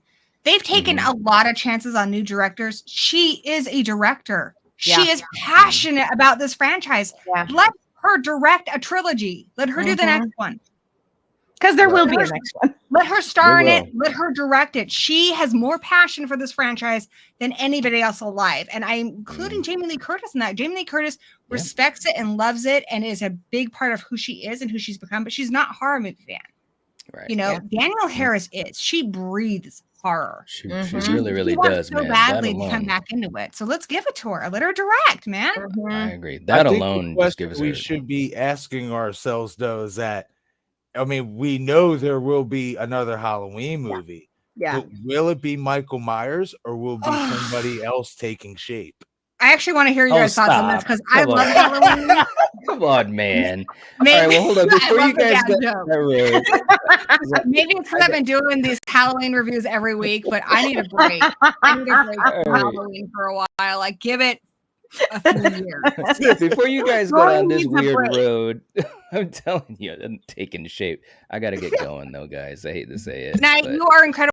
Everyone in the chat, Knight is a very good friend of mine. As you can see from just watching him here, incredible personality, just incredibly knowledgeable about the genre. And just, he's got that velvety voice, guys. Come on. So his links are in the chat below. Please do subscribe. You will not be disappointed. I'm a big fan. I know you guys are too. Thank you. And Nate, it was great you are my talking horror to you brother. guys. You're my horror sis. you know. And no, this was really, really good. You know, I love this movie so much, and it was great to be able to hang out with my man Marques. Great to be able to chat with you too, Kim, and all you guys in the live chat. So yeah, And you I'll guys catch stay in touch, follow each other, because I put you guys together for a reason. Absolutely, absolutely. All right, I'll catch you guys later. All right, All right. have a good night, buddy. All Put you on right, the good night. flippity flop. Corey put a baby in Allison. Danny, this is why we don't let you back on the stream. You know, though, I actually had that same thought though. He's not that's not just him that thought that. Like that was Honestly, a possibility of where they were gonna go with that. I honestly don't think. I mean, this is just a hot take, but given from what Laurie said in the ending, and what David Gordon Green said in his comments, you know, in the last couple weeks about making it his own, and that he didn't intentionally mean to leave the door open for more Halloween films. I mean, don't know, here's the man. thing. I I have a believe feeling David Gordon Corey Green. Cunningham. I have a feeling Corey Cunningham's alive. Well, that's the thing. The character doesn't belong to him exclusively, just like Michael Myers doesn't belong to any director exclusively. Right. Yeah. So even though he's done, Jamie Lee Curtis is done, the next director might decide that they're not done with Corey Cunningham. Maybe he's still alive. Well, Maybe no, it's that's his the kid. thing. David Gordon Green said is that he did not intend to leave the door open, but then when he was getting into it, basically that's just what happened. So that let me know that it's like, okay, if you want to come back and make more Halloween movies, there's a possibility we could be going in the Corey Cunningham direction, because now this is his, in all essence, this is the creation of David Gordon Green. This is his character. Michael Myers in his timeline in his movies is dead. So I say, why not? I mean, we do this with Spider-Man, with all kinds of superheroes all the time, where there's multiple different people who've been Spider-Man. There can be multiple people who've been Michael Myers. And it's not unprecedented, guys. Part 4 showed that he did pass whatever this is inside of him to his niece, but they didn't have the guts to follow through. Then part 6 shows that it's being passed to Danny, but they didn't have the guts to follow through. Now everyone's mad because they finally had the guts to follow through with the fact that this evil that is in Michael can be passed to somebody else. See, I think it's cool. I want to see where it goes. It wasn't so much for me, you know, about the evil passing through. I actually kind of expected that in this movie. What I didn't like about it was the fact that, especially what they built up in Halloween Kills, they contradicted themselves with Michael's character. And I actually just did a video and it released earlier about it. They contradicted themselves because it's like, okay, Michael Myers is supposed to be weak, and we do see him weak to the point where he can barely even stand. And you know, with the Mulaney scene, and he's favoring his arm. But then in that quick shot, when he's going to walk towards Corey to drag him into the sewers, he's walking normal. There's no limp. He's not favoring his arm. Plus, he so easily drags Corey's 155-pound body. Yes, I did look up Rohan's weight just to be accurate. You know what I mean? He drags his 155-pound body so easily down to the sewers. And then this is another thing they contradict is, when you see Michael kill Mulaney, he recharges up and it's like he recalibrates and it's like he's not injured anymore. But if that's the case, shouldn't he already been at full strength, being that he was killing people in the sewers like the old man, the homeless man said? And then it's just a point. There was no build up. I think there was I have theories about this that Corey, in a way, because they're kind of simpatico, kind of charges him. But we are getting so off topic, guys. We have a whole stream about Halloween Ends, and Marques, if you want to join from me for that, I would love to have you on. I like what you're saying here. I like what you're saying, but we need to get back on track. I love the passion, though, man. Marques, we're doing Halloween Ends November 4th. Me, Danny, and Drum Dump. If you want to join us. All right, I'll definitely be down for that. All right. Sweet. Okay, I love this. We're to be continued, my friend. Right. To be continued. Back to Halloween 2. Much less controversial film. So the movie they had a lot of problems production-wise too. It's largely shot at Morningside Hospital, which is a vet hospital, VA hospital. The exteriors were Morningside, a lot of the interiors are also Pasadena Hospital. And the bad thing about that is that's right next to LAX. So every 5 minutes there would be planes flying overhead. But enough of the pre-production stuff because we can only nerd out on that stuff for so much. So I'm going to break down Halloween 2 into a couple different segments as I see them. We got the Loomis story. We got the Laurie story. The Michael story. We culminate with the hospital story. Let's start with the Loomis story. I have to... I kind of need Marques to do it. Marques, what's the name of your channel? I shot him 6 times. So the very first... There's a couple things about Loomis. One, I want to show you how many times he actually does shoot Michael Myers. Ooh.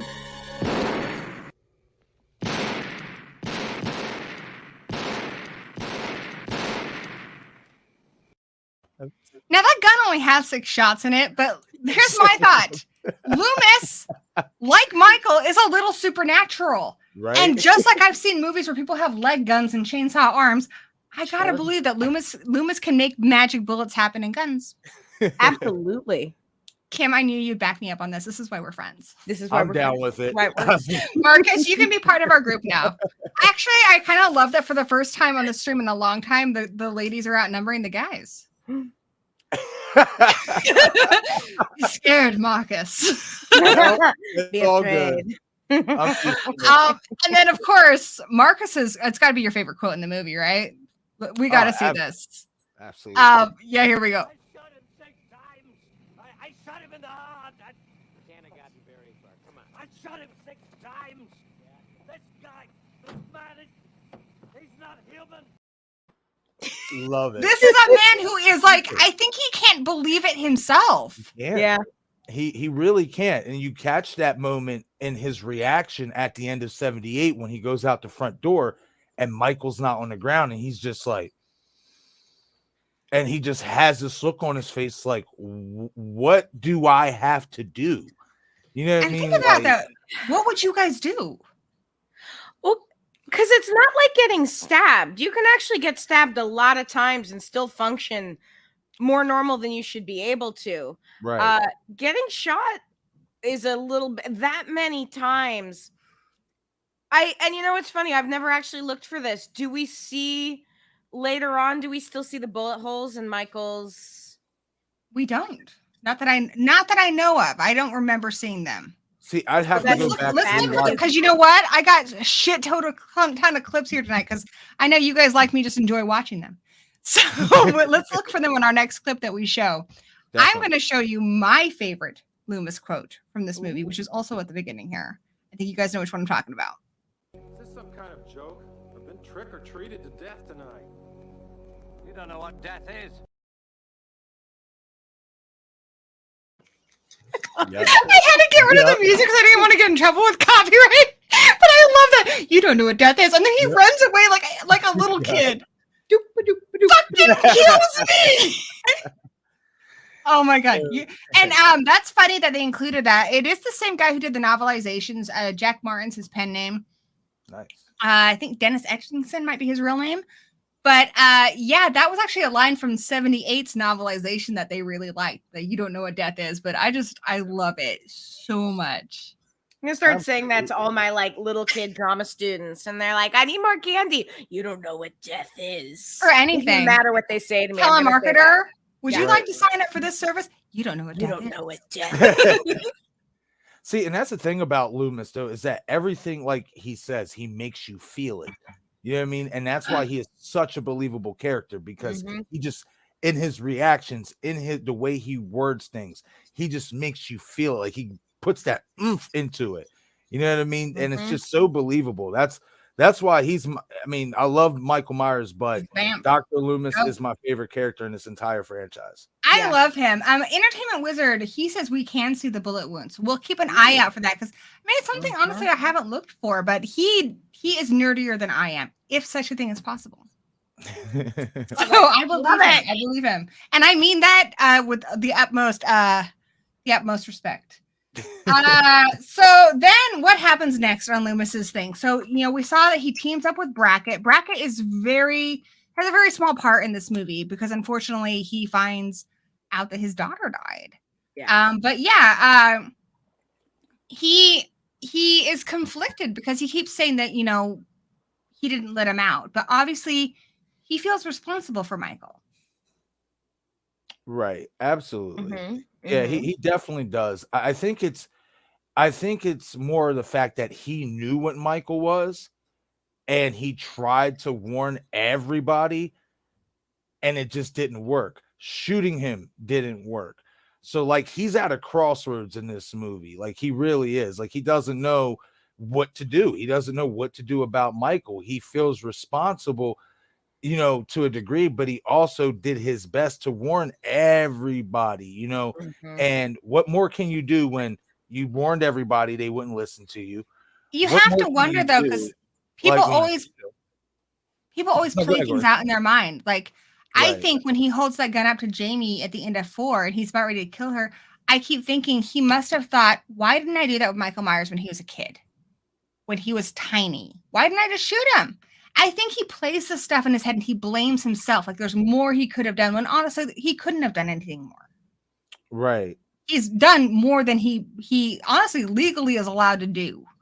Right. He gets, you know, we'll talk about it later, but you know, the court the marshal has to pick him up later on, and he's like, "Oh fuck no, we're not doing that. We're getting Michael Myers." We're doing something else instead. So I love the I think it's the Elrods, the little old couple.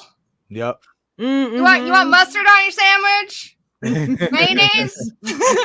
You fall asleep again? And that. So this is a very important scene, guys. You think, what does a ham sandwich have to do with this movie? Well, they did this with test audiences, and they were surprised that the only complaint they got, because there's a few plot holes in this movie, that's not what they cared about. They're like, where is his kitchen knife? So we got to put that in there. And why didn't he kill a teenager? So here is him getting his kitchen knife.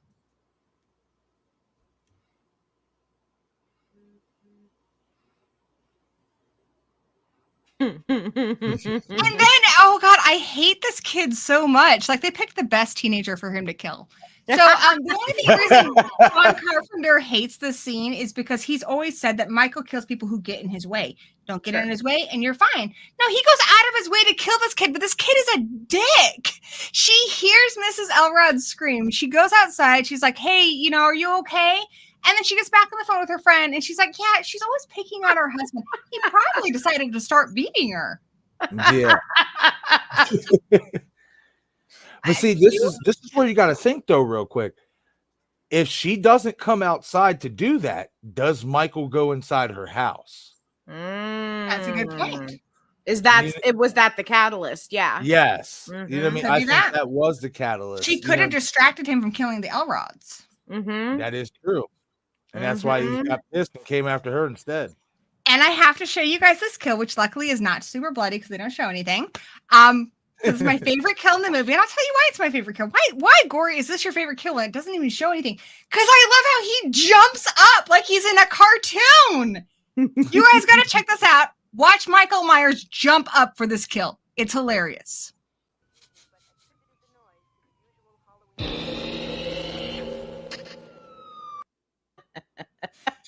It's like he's on springs. It's like my cat when I'm walking through a room and said, like, he is part cat.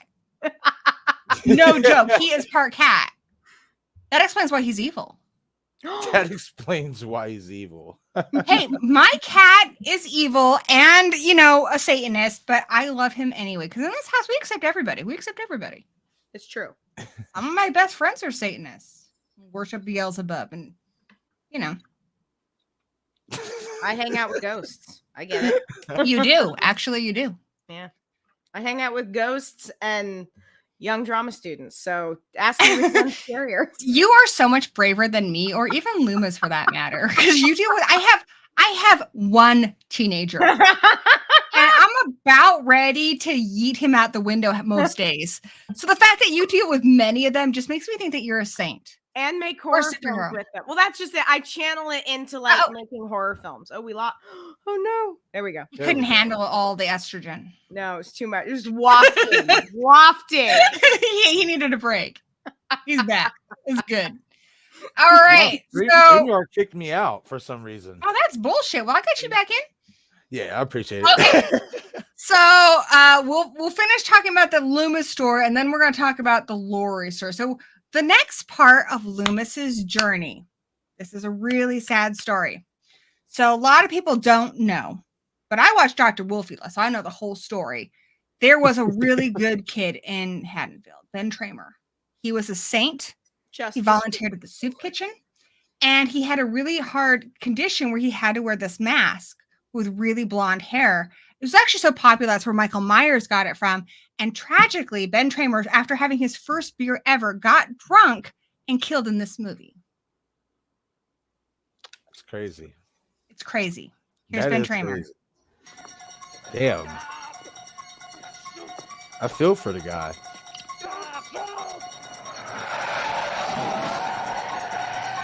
Oh, I think this is acting up again. Hold on.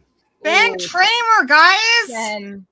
Ben Tramer. So Ben Tramer, that's actually the name of somebody John Carpenter really knew. That's why they call him Bennett Tramer later on. They knew a Bennett Tramer. Ben Tramer, of course, is the guy that Laurie mentions in the first film of the guy she wants to go to the dance with, because who wouldn't? That's a hunky boy. Right? That is a hunky boy. I don't even care if boys are not your thing. That's a hunky boy. No, you can appreciate. Actually, my son's going to be Ben Tramer for Halloween this year. I'm so excited. Love! I actually couldn't find a Ben Tramer mask that wasn't like $80. So I have a Michael Myers mask, and I just got him like a blonde wig for it. Oh, nice. One Cody, Cody. He has a whole like justice for Ben Tramer thing that he will not. It's like become a personal. He's a fan favorite for sure. Yeah, absolutely. Yeah, for sure. And also Ben Tramer's death foreshadows Michael Myers' death. The way he dies from a massive explosion at the end. Dies.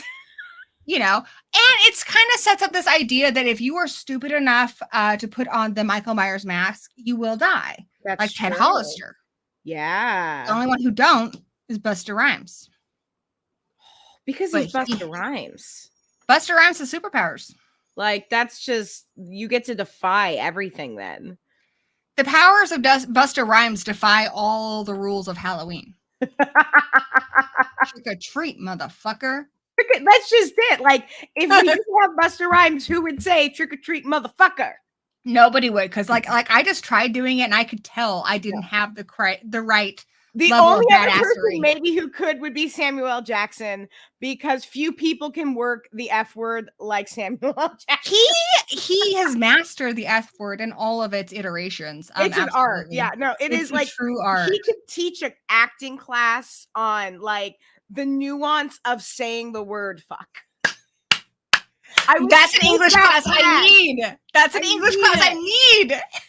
Oh, I hope our boy Marques comes back. Please teach this class. Sorry.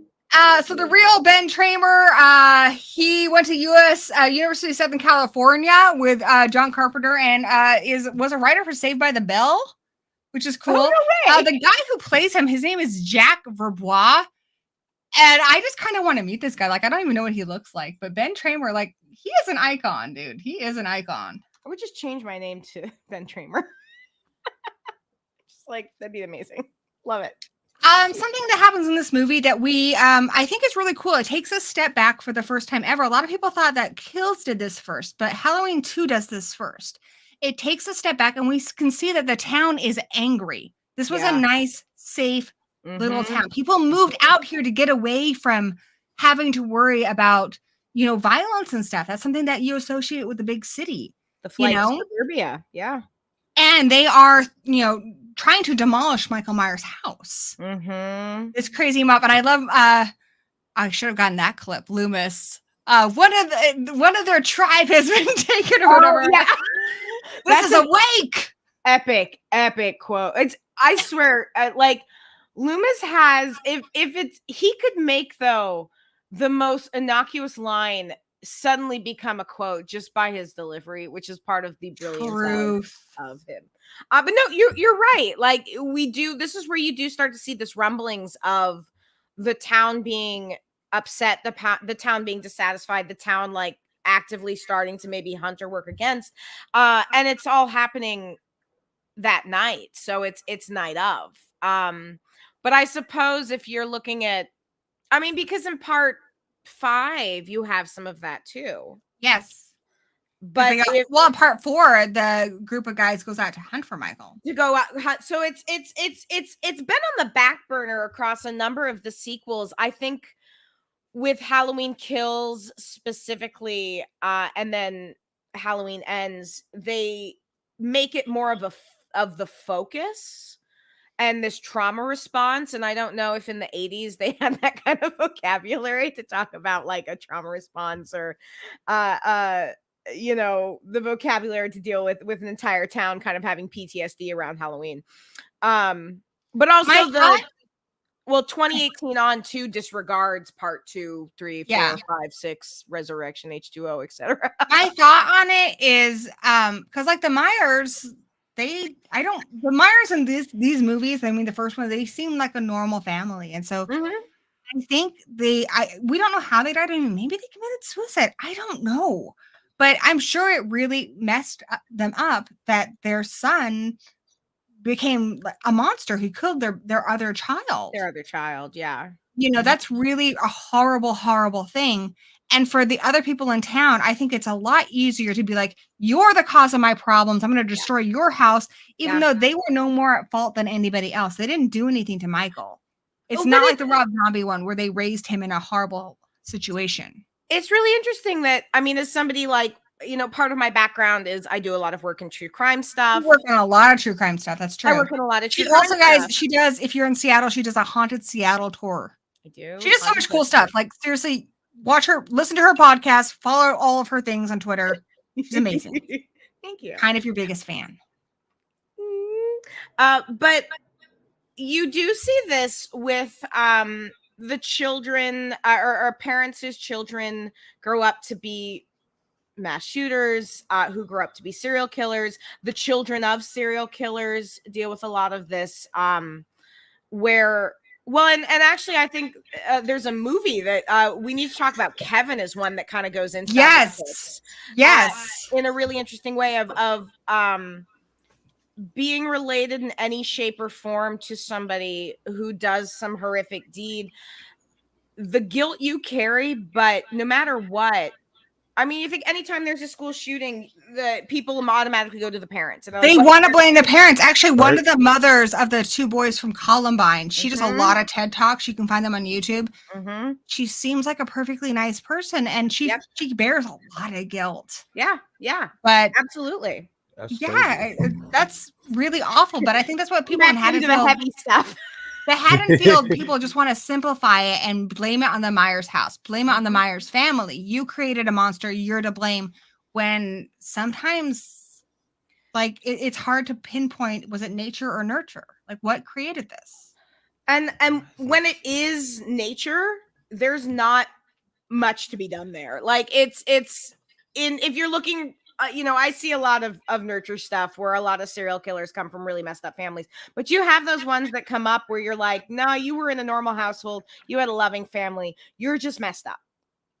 That's not true either, because there's so many factors in a person's life. You don't know what influenced you. You have factors outside. It's kind of funny because, like, you know, I've raised a kid, and before school, they are very much like your little, like, they only know is your world. When they get into school and they get friends, they're a part of so many different worlds that affect them and change them, you know? Yeah, no, it's true. And I mean, my son doesn't like horror movies. Okay. If there's any evidence that nurture is not the only thing, that's it right there. And I mean, and again, it's something that we would see less in 1981 and more so today. But, I mean, and again, as somebody who spends a lot of time around teenagers, so I'm glad we got you for this conversation, because you know, sometimes I spend less time around teenagers, but they're, you know, my theater students are wonderful, but like the amount of time and the way they're glued to their phones, to social media, it's a very different thing than in the world 80s. Is a lot bigger for kids even now. And like, you know, Danny said, lots of people have horrible childhoods and are great people. Absolutely. So it goes the other way too. Like, some people have gone through stuff that should make them, they have that serial killer upbringing and they don't become serial killers. Well, and I mean, Right. again, we're getting into some psychology stuff where you're like, you've got people who are born sociopaths or psychopaths, and some sociopaths, again, they grow up and they're CEOs and they're politicians. Exactly. I mean, even being a sociopath, that doesn't make you necessarily. Oh, no, exactly. Absolutely not. Evil. No. So, a and lot I of think, sociopaths like put it into other directions, and bless them because they make more money than I do.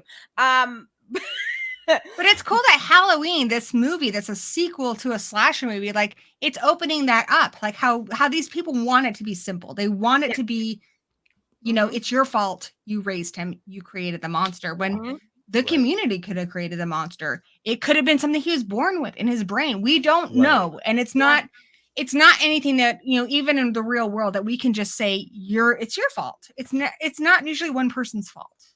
Well, sometimes it's not anybody's fault. It's what a lot of people disliked about the Rob Zombie versions of the films, which it was simple. They tried too hard to explain why he was, instead of just being like, it's far creepier if you don't know and you just, again, you have a boogeyman. I wish, because the Rob Zombie one, I wish we had talked about this with the Rob Zombie thing, but they show clips of his, oh no, she's gone. They show clips of his birthday and he's happy. And I know that her husband, or possibly her husband, Michael's father died, because his sister says, my daddy's in heaven. I want to believe that at one point he did have a good upbringing. He had a loving father. I think it would have been better if the movie opened with that happy birthday and him having a loving father, and then dad dies. Mom is stuck supporting the family. Mom goes into stripping, which does not make any, I'm not saying that. I'm just saying she does something that he's getting teased at school for, even though it's not. Because kids are the sex worst. workers work. And, But then she gets with this horrible piece of shit guy, Ronnie, who's horrible to them, and she can't be around and stuff. And then you see how this family that started off so, like nurturing became something so destructive. Yeah. No, absolutely. I wish we would have seen that in the Rob Zombie one. It's too simple to open with that breakfast scene and say, well, look at this. This is why he's evil. I'm not somebody who I enjoy the Rob Zombie. I enjoy Rob Zombie. Like I do too. And I'm not shitting on the Rob Zombie ones at all. No, in fact, I'm of the rare minority who puts part 2 as their third favorite in the franchise. I love it. I sort of wish, like, I think for me, I just sort of treat them very much as a separate thing. They really are. Yeah. And I appreciate that. Love or hate the choice, Rob Zombie makes choices. Right. But anyway, he's a passionate filmmaker, and that's a story for another day. Let's get, so we've talked about the mob, and I think Kimmy, you and I, we fucking nailed it. All right, let's talk about something less intense. Dana Carvey was up against a Michael Myers before Wayne's World, motherfuckers. See, I can't do it like Samuel L. Jackson. That's why we need the lessons. We need the lessons. Anyway, Dana Carvey faced Michael Myers he didn't really face him, but he was in a Michael Myers movie before Wayne's World, and that's the point I'm trying to make. He is the reporter's assistant. He did have a little bit more to do, but like I said, the whole reporter storyline kind of got cut from the film. Yeah. I trust John Carpenter. I mean, like I said, I think in theory it sounds cool to have a more suspense-based one, but I trust Carpenter, and the movie we got is great, so I'm glad it worked out. But let's take a look at Dana Carvey, right? So he is talking to the reporter. He doesn't really have any lines. You guys just need to look for him. I want to concentrate on the house. Talk to some kids, see if anybody saw anything. You need the parents' permission to use a statement. If you can't find the parents, give a statement anyway. No. And I love her. Like I said, she is a prototype for Gale Weathers. If you can't find the parents, get a statement anyway. I always love that bit. She's ruthless. But yeah, I feel like I don't know if it was again, like this movie did influence Scream, like that Casey scene, but I feel like she when they were writing Scream, like she had to have, oh no, we lost Kim again. Screamworld's being funny tonight. I don't know what's wrong. I am so sorry. Hopefully it's not my fault. The fires have gotten a little bit better here. but they were messing up my internet. But then I'm not being kicked off, so I don't know. Yeah, because Honestly, my I don't think internet, it's I'm plugged your in. My end. internet's fine. That was Yeah. it just keeps rebooting me. Yeah, It could be it's something StreamYard. wrong. It's something wrong with StreamYard. It does. I'm this gonna from time finish to up time. StreamYard for these Halloween ones just because I started it that way. Yeah. But I'm a big OBS girl, so I'll probably be using OBS Ninja in the future. If you guys are ever guests in the future, we're gonna do it differently just because I think StreamYard has some bugs. And I don't like paying for stuff that other people give me for free. That's fair. So then Annie, bless Annie's heart. So a lot of people like to say the first Halloween is like on the level of Psycho, and it's this great work of art, and it has no flaws. And you know what? It's great, guys. It's great. It's not on the level of Psycho. Some of the acting choices in that, it's like that's the take you went with, the one where PJ Souls was crossing her eyes. All right, whatever. I'm not going to argue with you. Totally. That's the death scene you wanted for Annie, where she's like, you know, okay, cool, whatever. But I love her, and she is in this movie. She has one, Annie, my dearest. You had one scene. You just got to be dead. And I do think it's hard because Charles Cyphers touches her face. Yeah. But watch her eyelids in this scene.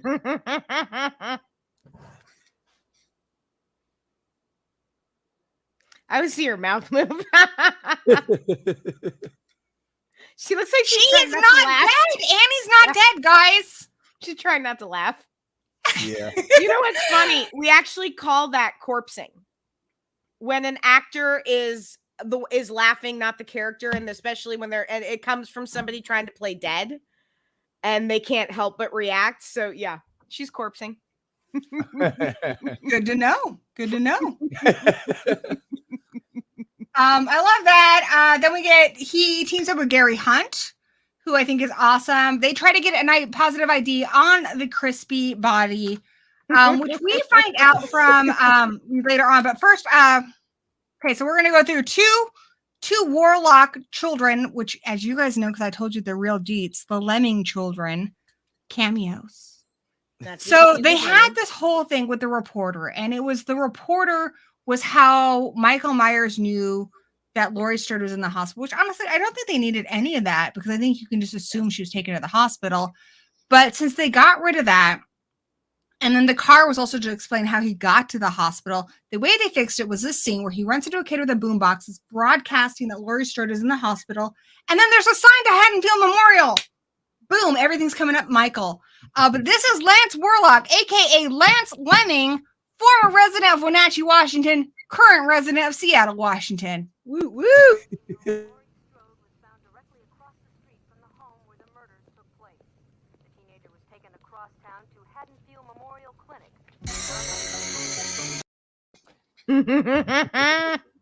Precious. And that again was Dick Warlock just saying, like, hey, when they did that scene, he's like, you know, get one of my boys in it. And as we know, his kids are really talented. Lance is a great composer. Some of his work I really enjoyed was in Chrome School, LETTERBOXD 2. And Billy Warlock was the shunting king in society. You know, well, he stopped the shunting. You know what I'm talking about. You know what I'm talking about. Yeah. So then Loomis and Hunt, this is like the part of the movie that freaking kills me. So I try to give you guys a bit of insight here, being that I'm a witch. So I don't really understand why they go to the school. They say there's a break-in, but it seems like such a red herring, like such a waste of time. This is for me a part of the movie where it does kind of slow down a bit. Nothing exciting happens at the school. Yeah. And then Loomis is like, Sam Hain. Okay, one big mispronunciation there, but I'm going to forgive it because it does look like Sam Hain. It's Samhain. Samhain, guys. All right. Joe Bob Briggs, Dr. Loomis, they wrong. Trust your witch, right? You trust your witch, right? Always. Card-carrying witch right here. Trust me. And then he says that he's the Lord of the Dead, which is the absolute worst. Okay, the only Sam Hain. The dance. The only Sam Hain is Sam from Trick or Treat, or Sam Hell from Hell Comes to Frogtown. But no, the Samhain is not a person; it's a festival, similar to Halloween. It's a harvest festival, kind of introducing, you know, the changing of the seasons. Nothing to do with the Lord of the Dead. So Loomis is full of shit. So I can do without this whole scene here. But That wasn't what very is nice. interesting about it is it kind of ties into the cult of Thorn, right, guys? Yeah. Yeah, yeah. Yeah. And There's Halloween there's 3. a lot of things. It's that little suggestion, that Well, little. you even get that a little bit when Loomis is talking to Nurse Marion about, the tribe and, basically past sacrificing family members and stuff. He actually goes into that with Nurse Marion in the back of the police car. That's true. That's true. Yeah, that's true. We talked about the tribe. One of their number has been taken. This is a wake. Yep. It's better when you say it, Marcus. You do the Loomis impressions better than me. So Marianne, which was actually not originally supposed to be Nancy Stevens, but it is because she's dating Rick Rosenthal, which is really cool. I love that they're married. I think this is the cutest thing in the world. She shows up and she's like, yeah, you need to get the hell out of here. Like, this is a mess. We're trying to clean it up. That means you need to get out of Haddonfield. And he says, no. She's like, there is a federal marshal in the car. So he gets into the car and she reveals the big secret.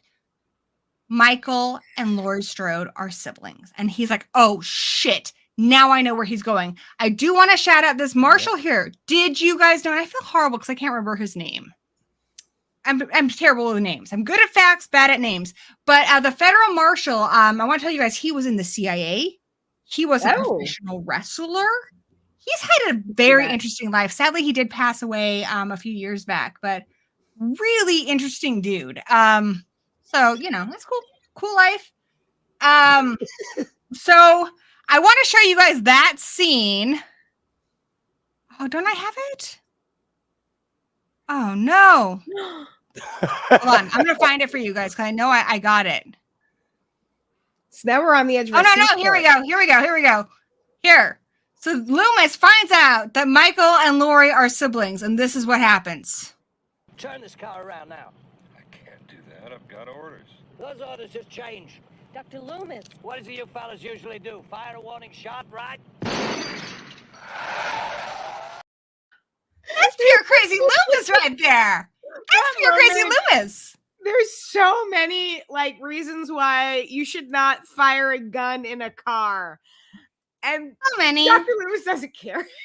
You would be, I think you'd be deaf, wouldn't you? Like that would hurt. That's the big thing is that and the glass would be and maybe some recoil, but mostly the sound. Like no one in that car is having a good time. Yeah.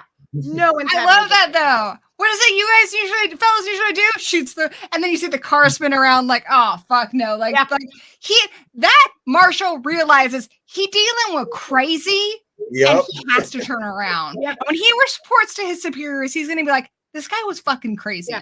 You can see the window that he shot out in the car. Because this just shot a window in the car. I want to ask you guys, why do you think Michael wants to kill his sisters? Would he have killed his parents if given a chance? Here's another thing. Here's another thing. Some people think, because it's revealed in part 2 that they're siblings, some people think when Michael is shown as a child in part 1, the reason he's outside, his parents have shown up and he wants to go kill Laurie because she's in the backseat.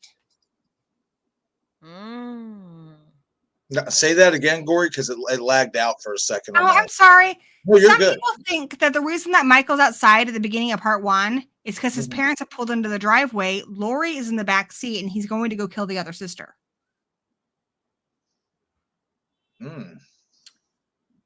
Why does he want to kill his sisters? Guys, explain it to me. I think that his older sister took his last Snickers bar, and that's a crime that you can't forgive. You can't forgive. You're not yourself when you're hungry.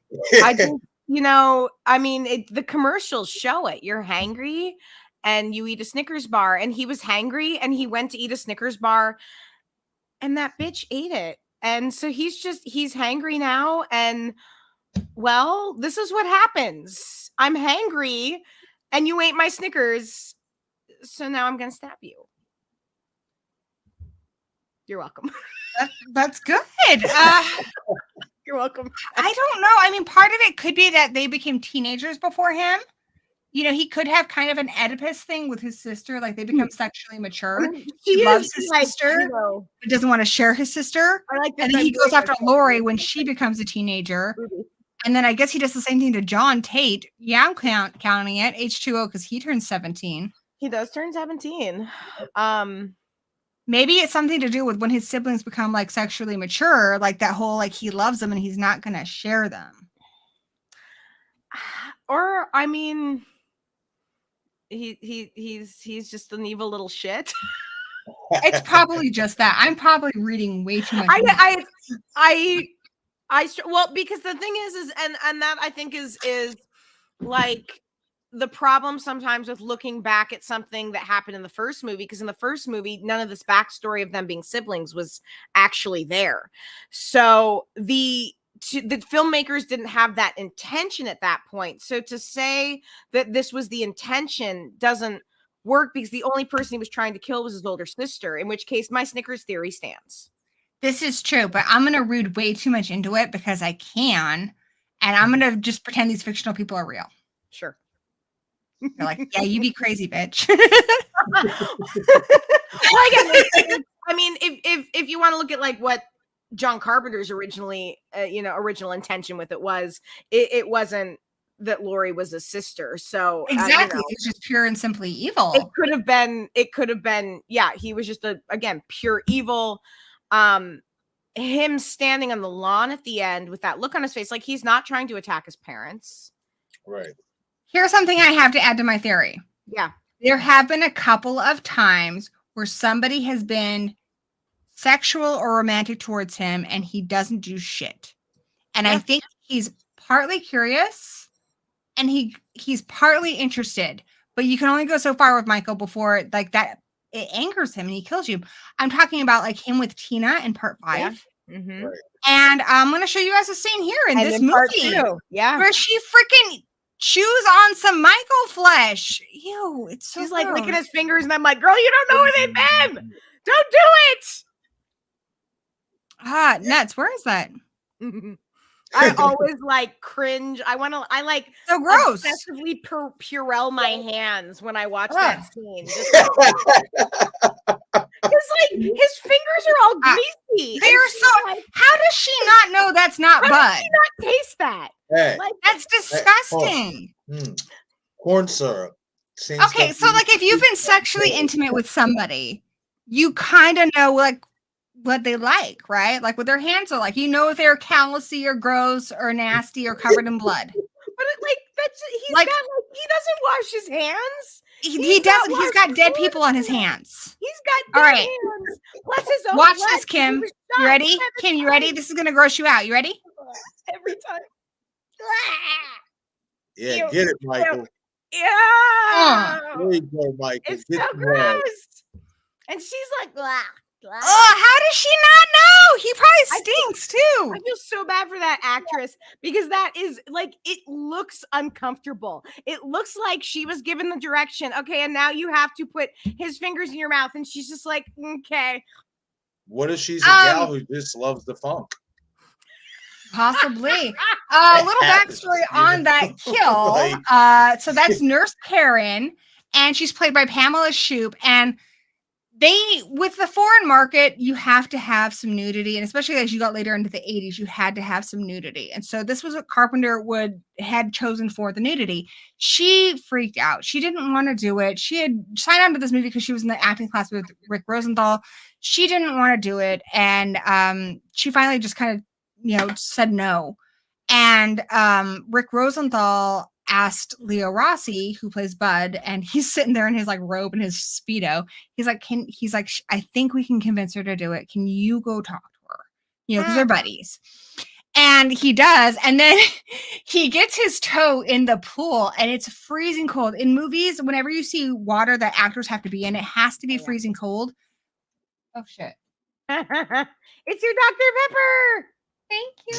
Can you bring me a whiskey? Oh, thanks, Michael.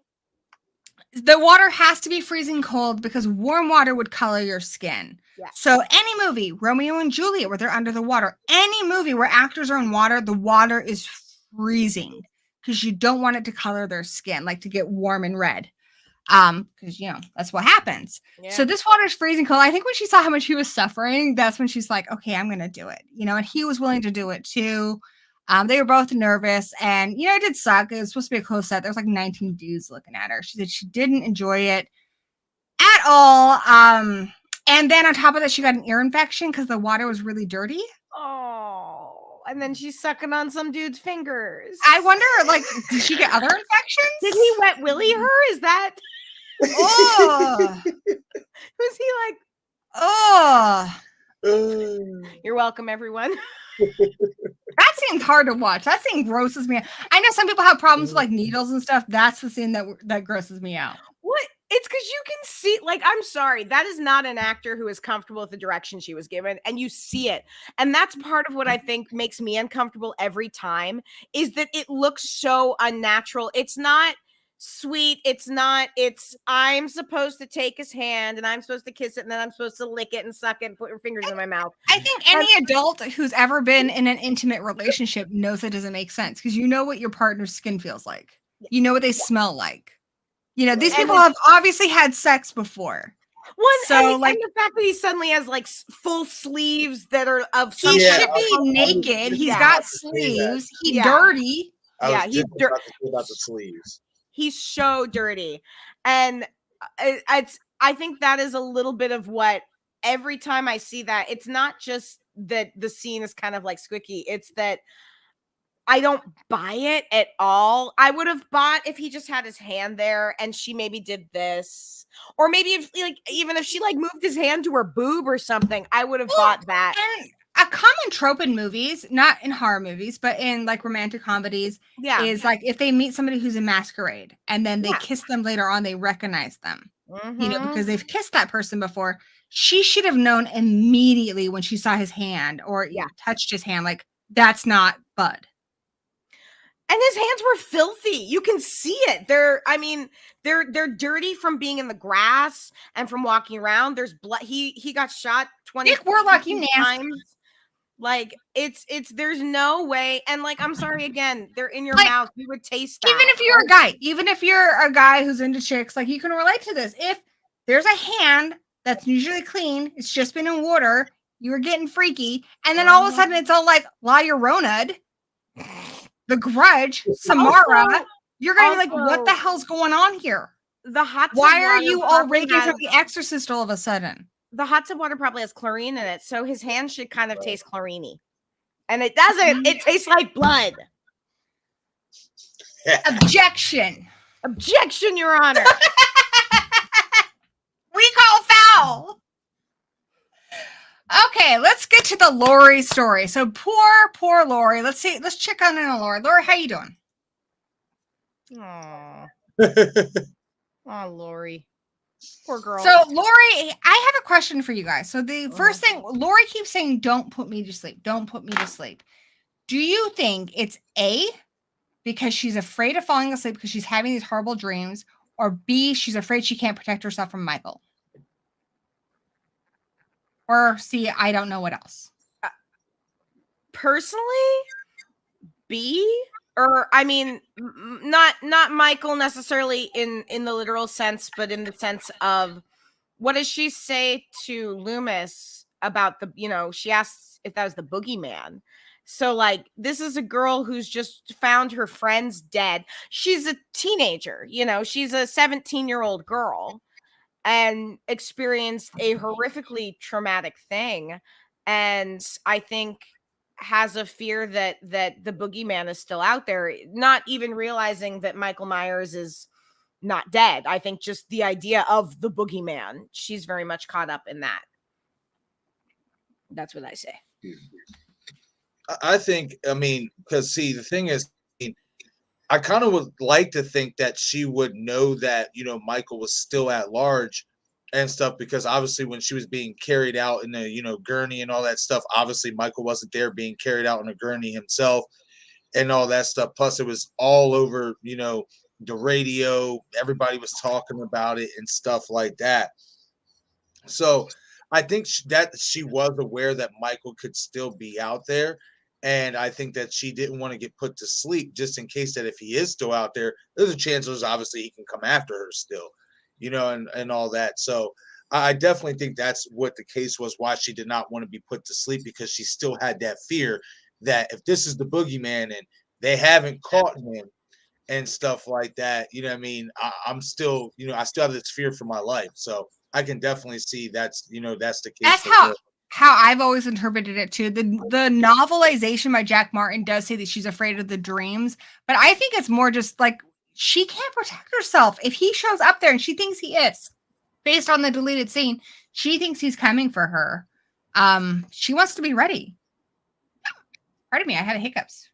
Sorry, Kevin, you got put in timeout. Yeah, he's all good, Denisha. Thank you for trying to help, but he's fine. One thing that does bother me with Laurie, again, where I think they could have given her more to do. I think if they had thought from her, I don't think they put a lot of thought into her character. Because I think had they done that, they would have said, okay, one, if you were in Laurie's position, this guy shows up in a mask, attacks you, and then a bearded guy shows up and shoots him 7 times. And then she's in a gurney. I think she'd be like, who was the bearded guy? Where is Michael? What's going on? She never asks these questions, and that bugs me. She also just found the bodies of her friends horribly murdered. She's not talking about that. And the biggest thing that bothers me, like her one really clear defining trait in the first movie, is that she puts the lives of the children above herself. She tells them to go to the Mackenzies. She never once asks if the kids are okay in this movie. And I don't think that's true to Laurie. I think Laurie would have been like, Tommy and Lindsay, are they okay? Yeah. She could have been given a lot more to do if they had taken a moment when writing this to think, what would Laurie be saying right now? What would she be caring about? I don't think she would be flirting with a boy right now. I know she's a little dopey, so that's fine if they wanted to put that in there when she's dopey. But at least they should have had her say, where are Lindsay and Tommy? Are they okay? Right. You know, like it was horrible seeing Linda like that. Her 2 best friends, something. Where are my mom and dad? That's one of the dangers too of handing a sequel over to 2 different hands, is that John Carpenter wrote it though. Yeah, but I mean, as we've talked about in terms of versions of film that made its way to what we see versus what was written, what was shot even. So I guess, and I haven't seen all the deleted scenes. That's actually something I need to go back and watch, but I'd be curious because I know stuff of Laurie's was cut out. A lot of her stuff was cut out. Unfortunately, nothing like that. I've even read the shooting script and there was nothing in there. Nothing about I think it comes down to John Carpenter didn't want this job and he didn't put a lot of thought into her character. Which again is unfortunate because I mean, like, as an artist, I get it. There's stuff that you just don't really want to do, but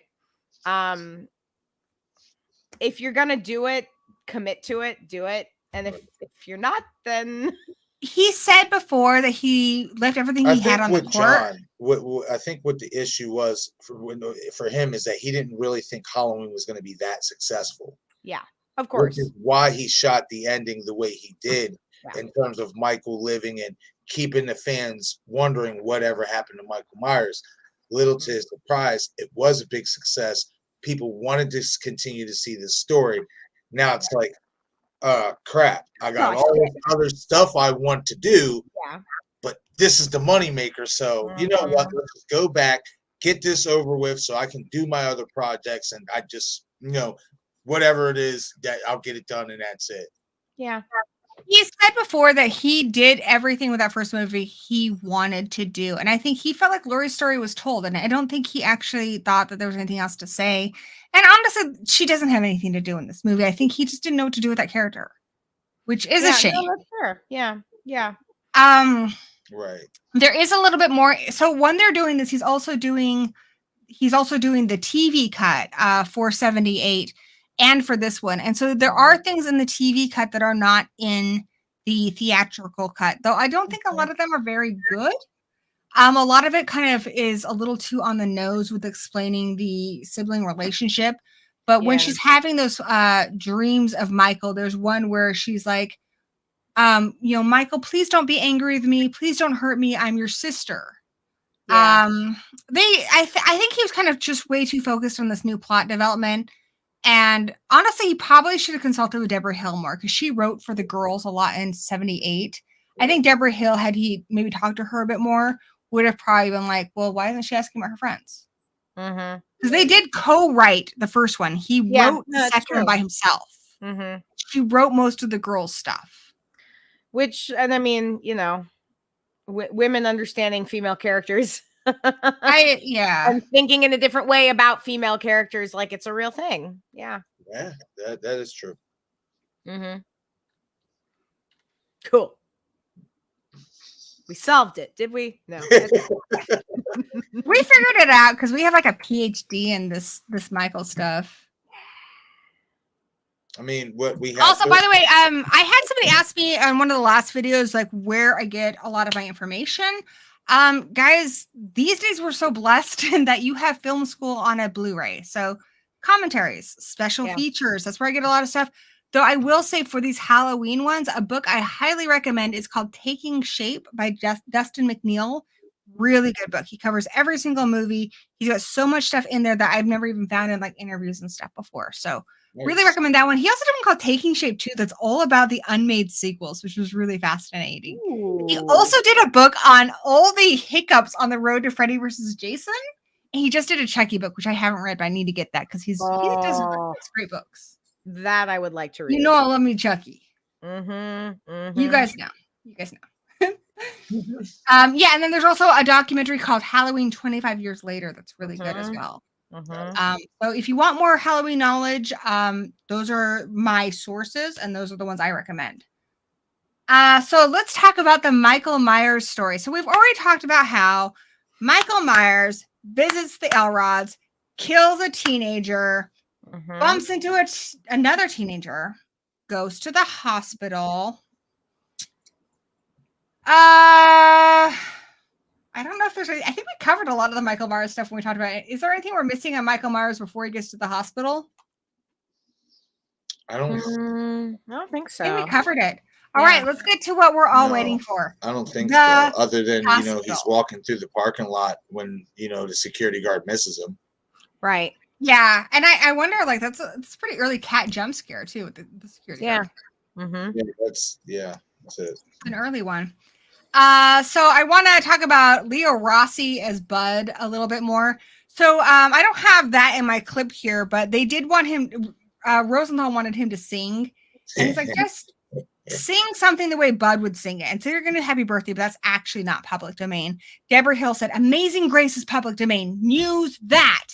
And I guess that, when celebrities talk about like what they get asked to sign or do, like he always gets asked to do the amazing great, that line. You guys know the line. Yep. Some sit on my face. I on occasion get that in my head for some reason. Like that's my association with the Amazing Grace song now. Yep. But despite how popular that one is, this is my favorite Bud line. Every other word you say is either hell or shit or damn. Sorry. I guess I just fuck up all the time. He's priceless. I love Leo Rossi. If you guys haven't seen Maniac Cop 2, not only is it, in my opinion, the best Maniac Cop, best soundtrack, Leo Rossi's in it, and he is incredible. You know what? We need to do Maniac Cop. We're going to do more of these where we tackle every movie in a franchise with guests. Maniac Cop is when we got to do this. Unsung, guys. Yes. Love it. I love that you guys seem excited about Maniac Cop. I'll be calling you. Oh, yes, Marques. That is my jam. That to me is one of the most underrated favorite Maniac Cop movie ever. Like, what's your favorite one? Guys, two is the best. Do you love the Maniac Cop rap? Yes.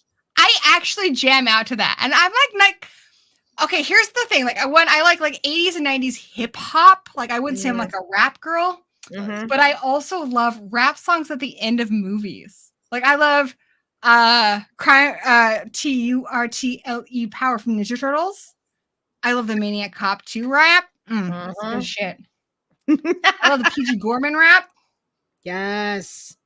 So, like, you can't ask me about, like, rap in general, but you can ask me about movie rap, and I'm like, yes. They were I am supposed well to- Let me tell you. They were supposed to remake Maniac Cop as an HBO series, but the pandemic and everything happened, and it got put on. I was wondering what happened to that because they were working on that. I think it would be really hard because the lead guy in Maniac Cop, he had that condition Yeah, that made his face so unique. Yep. Yep. And the hiccups. But we're getting off topic. I am excited though that Maniac Cop. I'm calling you, Marques. I'm calling you. So the hospital. So one other fun thing about Morningside Hospital, which is for the exteriors and some of the interiors, it's the same hospital they use the exteriors for in Society, which starred Billy Warlock, who's in this movie. So that's really cool. In fact, we didn't look at Billy Warlock, but here's Billy Warlock asking where Ben Tramer is. This is how Loomis puts together that that's who was killed. Yeah, I'm worried about Bennett Tramer. He isn't home yet. Yeah, and he left the party at 10. Ben Tramer. Ben Tramer. And we mentioned the guard kill. It's really funny. This movie came out the same year as Friday the 13th Part 2, which is one of my favorites in that franchise. That one featured a caretaker who was killed with a claw hammer.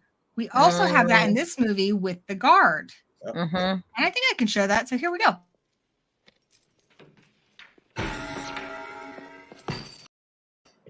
Beautiful. Oh, that sound, the sound.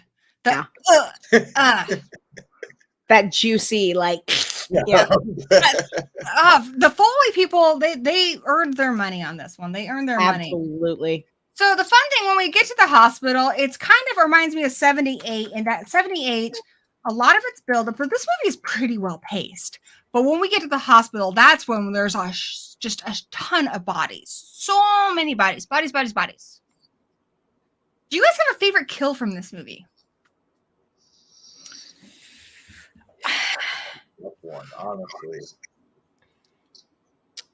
You want to look at some more? The needle, I always love the needle just because it makes me cringe. That's a good one. I think a lot of people remember the hot tub one. The hot tub's the other one. I love when he jumps up. I did mention that one. I love that one. It's so good. Yeah, for me, it would have probably to my say favorite. the needle, just because of how he crept up behind her so smooth, you know, and then just the subtlety behind it. Like, yeah, that was the best in my opinion. The beats of it play out. So I want to talk to you guys about that kill, especially because you guys love it. One, really does. hypodermic needle had never been used in a movie before to kill somebody. It's technically like the eye is used for Dr. Mixter. She gets hers in the temple. A lot of people say it's the eye. It's in her temple. She even says it's her eye. I'm like, girl, I saw that movie a billion freaking times. It's in your temple. Yeah. But I guess eventually gets into her eye. So here's the thing. She is such an Anna Alicia is who played the part. By the way, she still looks exactly the same. She is such a boss. So she gives it her all with this. And you can tell in the scene, she's really doing a great job. But they didn't move the desk. And when she comes down, she hits her eye. And she slices her eye right open. And she's shouting at Rick Rosenthal, use it! Use it! Because it's real blood. You know, real gore. And he's like, no, cut. Go get some stitches, girl. Like he can't handle it. But she was so upset that they didn't use it. And I, honestly, if I was the director, I probably would have. I would be like, oh, this is cool. Especially because she was so on board. If the actor's chill with it, I think something like that, if the actor was chill with it, I would absolutely use it. Yeah. Yeah. And then the funny thing is that was her first scene in the movie. So when you see her in the scene that I just showed you guys where she was with Bud and Jimmy, they have to shoot her from a certain angle because her other eye's got stitches in it and is all bruised up. So they were very careful to use just one side of her face that wasn't injured. Yeah, that was brilliant camera work. I didn't know that. You can't even tell. Yeah, you can't even tell. They're real. They shoot that just right. Yeah. Another thing is the rating. So Halloween 2 was really lucky in that it was one of the few films of 1981 that remained uncut. If you follow Friday the 13th or some other franchises, They had a hell of a time from the get-go with ratings boards, but the MPAA really didn't have a problem with this movie. The only suggestion they had is they wanted some of the sex toned down. They had zero problems with the violence in this, which is interesting because there is no sex in this movie. There's a little bit of nudity. Yeah, there's some boobs for a little bit. Yeah, they had no problem with the violence in this. So then there is let's see, who else gets killed? Well, Michael shows up finally at the hospital, and the first thing he does is he goes to kill Laurie Strode. Mm-hmm. And this happens because Laurie Strode's a BAMF.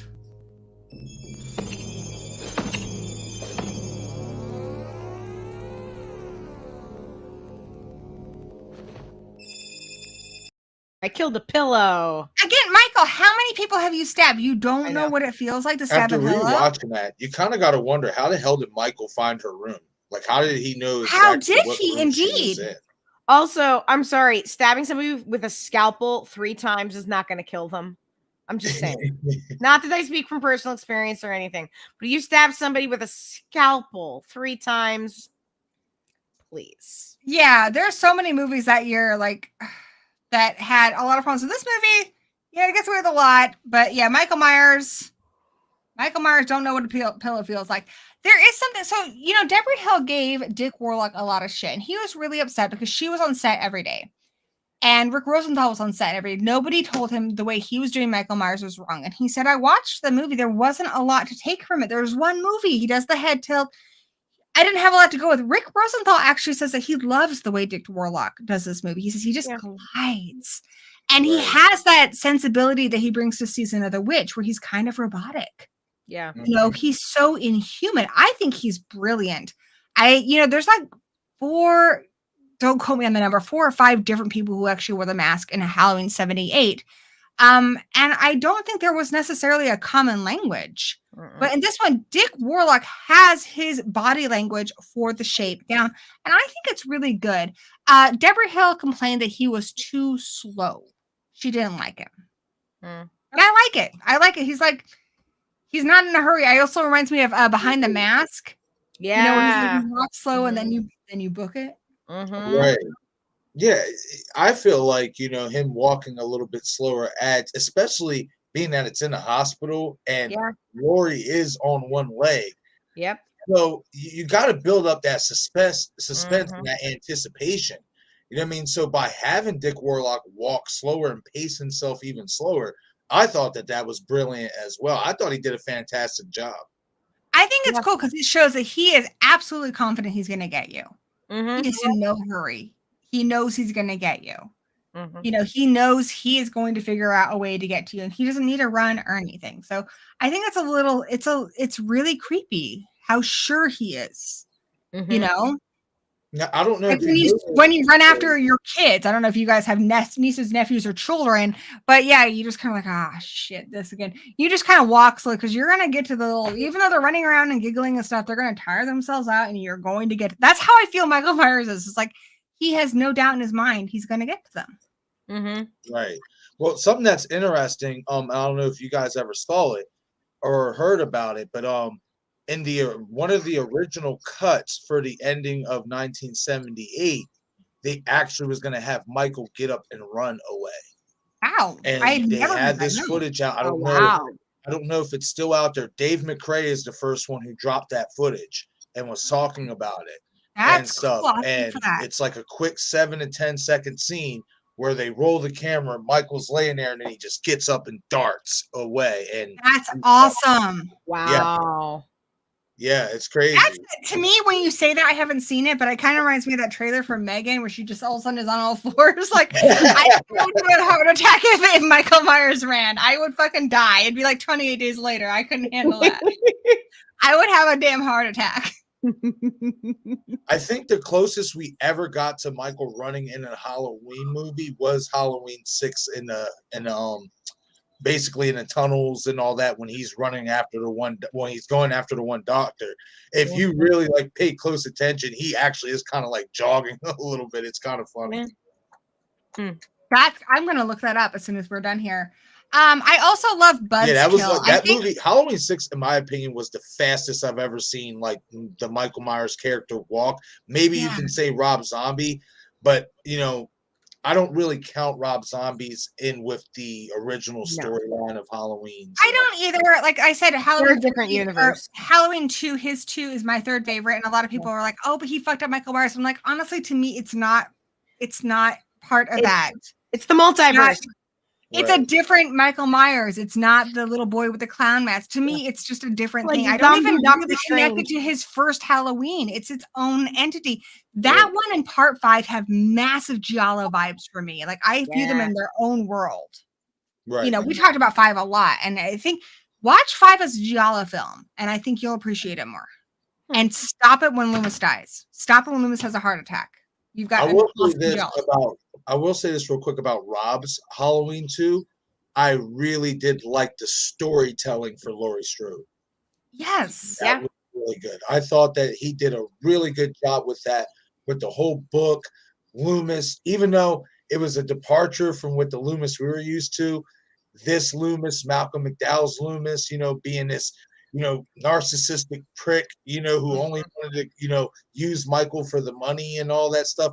I thought that those characters' stories were really well written by Rob. I'm glad you said that. If you watch the stream I did for that one, that's really what we talked about, how that movie is a tragedy. And it talks about how we're not all Sidney Prescott after something horrible happens to us. Some of us delve horribly into the depression. Some of us try to take care of other people like Annie does. Some of us deny that it fucking happened and submit into work like Loomis does. But we are not always our best selves after the worst thing in the world has happened to us. Yeah. And I think it's good that we have movies that show us that I wish we could all be Sidney Prescott and be awesome and live our best lives and have a happy ending. But that movie's just a tragedy that shows what happens when you're not. Right. And it's sad, and it's meant to be sad. Right. Another thing I think it also shows that if you're not one of those people who's the heroine in the movie, where you've had, times where you've broken down and cried or screamed and been like, it's not fair. There's a movie that's going to make you feel less alone. Yeah. Right.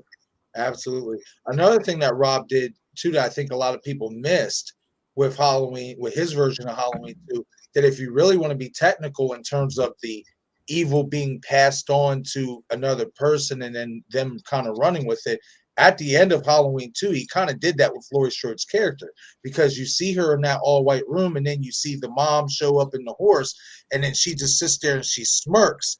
It kind of gives you that impression that, okay, if he really wanted to do another one, this might be the direction he's going in terms of maybe now Laurie is evil or something like that as well. Yeah, that was how I watched it the first time. I'm watching with the commentary and stuff. He says Laurie is basically dying, and that's just her brain dealing with it as she dies. But yeah, when I first watched it, I thought that she was in a mental institution and she's now the new shape. Yeah, that's how I read it too. Right. Yeah. That's how I took it as well. The same thing with Jamie Lloyd at the end of Halloween 4. Yeah. I mentioned some kind of allusions to Giallo films a little bit here, which are like Italian slasher films. Hey, my buddy Rich is here. Nice to see you, buddy. Everyone say hi to Rich. Movie Masker, guys. He's brilliant. If you guys aren't subscribed, check him out. I love him. Okay. He's amazing. So the shift supervisor, who I really liked, this kill is so weird, guys. This is the kill I can't wrap my head around. So Michael gets an IV and drains her of her blood. Originally, they did this kill with a pool of blood, and then Lance Guest was the one who's like, there's no way that would all come out of one person. And they're like, oh yeah, we wasted a lot of time on this. But yeah, why does I need to see? This is a kill I need to see. Why did Michael take the time to get the IV and drain all the blood out of this woman? That's commitment to a bit. Yeah. That's commitment. Yeah. That's a lot of time. And how did she not struggle? Like, what's going on here? She was a tough gal. Yeah. No, there's a level there of something. I need to see how this happened. What I do love is the visual we get here. The pool of blood, and then Jimmy, bless his heart. I'm going to protect you. No, sweetheart, you're going to fall in blood and be concussed most of this movie. So let's watch that.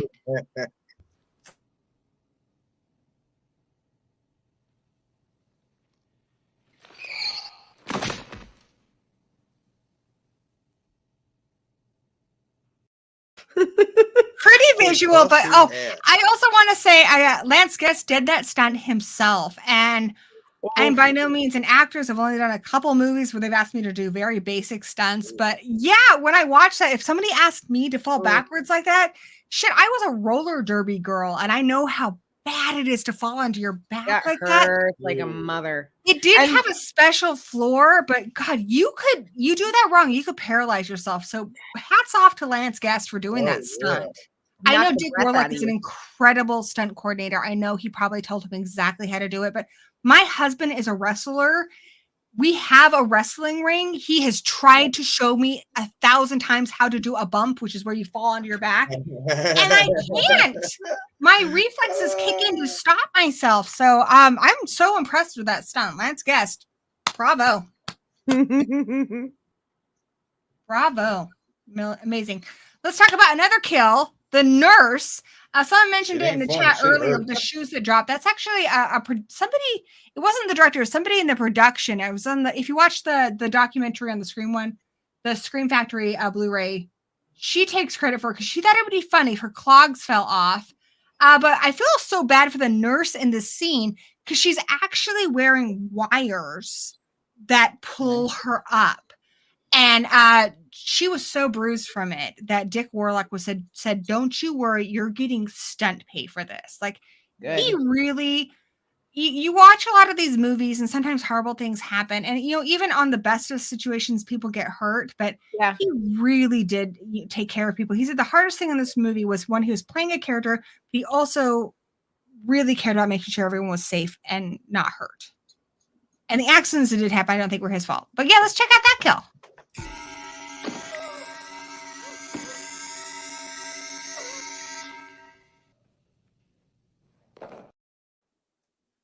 Beautiful. I still can't believe I met him earlier this year. You met Dick Warlock? Yeah, I got a photo out with him. That's so cool. By the way, I want to tell you guys, when I was researching for this, I did find Dick Warlock's website. He has a website. He has an email address. Mm-hmm. If you would like a Warlock, if you would like an autograph from Dick Warlock, email him. And I believe he has a system where you send out like a self-addressed envelope. He will send you an autograph. I have never had the luxury of meeting him at a convention. I only go to Crypticon. I don't travel very much because I don't leave my house, as we've talked about. So when I saw that, I was like, I'm absolutely, because he's getting up there in age, and I would really like to get his autograph while I can, just because he's somebody who, not just even in this movie, I mean, Jaws, so much of his works, Season of the Witch. I think it would be incredible to have his autograph.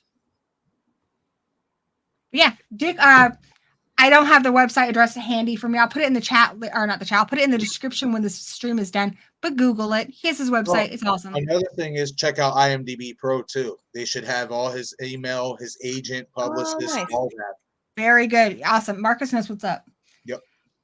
So they did cut some stuff out of this. Like I said, a lot of it, I actually agree with Carpenter that some of those scenes kind of slowed things down a bit.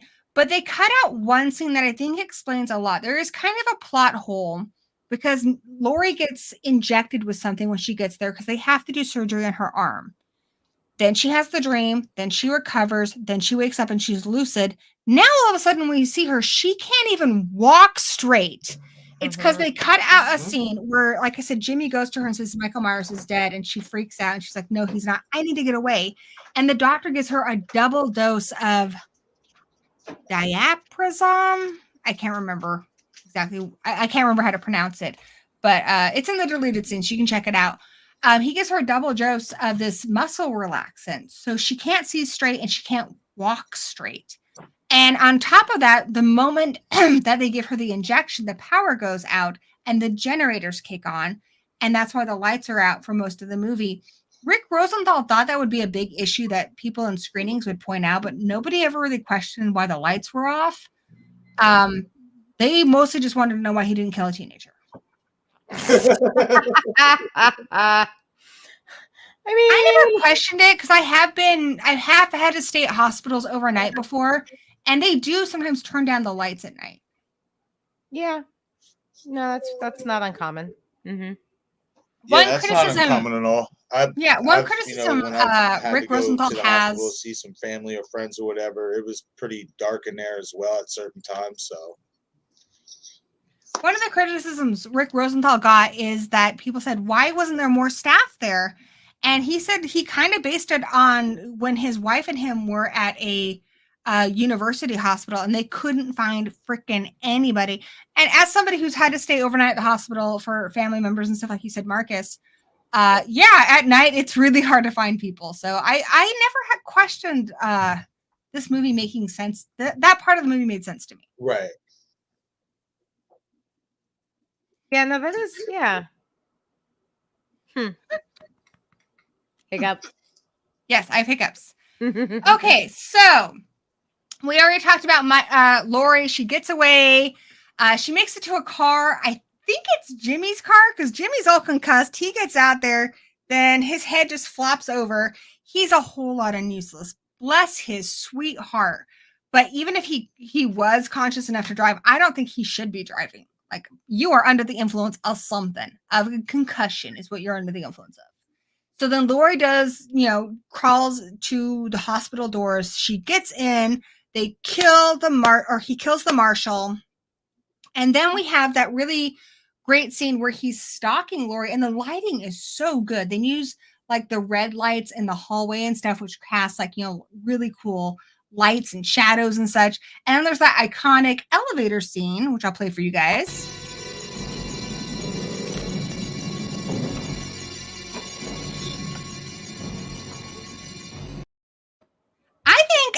I think Michael could have opened that elevator. Yeah, he's kind of just like, dude. And I'm like, bro, just. I'm surprised it didn't open anyway, but He was saving some of his energy. I'm really afraid of escalators. I feel like he's just freaked out by elevators, so he's just like. But they should have that sensor. If you stick your hand in, it goes. Yeah. Like that's where my brain goes. All right, so now we're to the big climax of the movie. I know you guys want to talk about this. Okay, I want to talk about a few freaking things here. All right, I have some things to say before we get to the surgical room. What is Loomis's deal with personal space? Now, Danielle Harris says he does have very bad breath. But why is he like, okay, in part 5, he is all up in her grill. And in this one, he is, I'll show you the clip. He's this close to Laurie Strode, like right in her face. What is up with that? We also get to see the marshal killed. So roll it. Are you all right? Get away from him! He stopped breathing! No!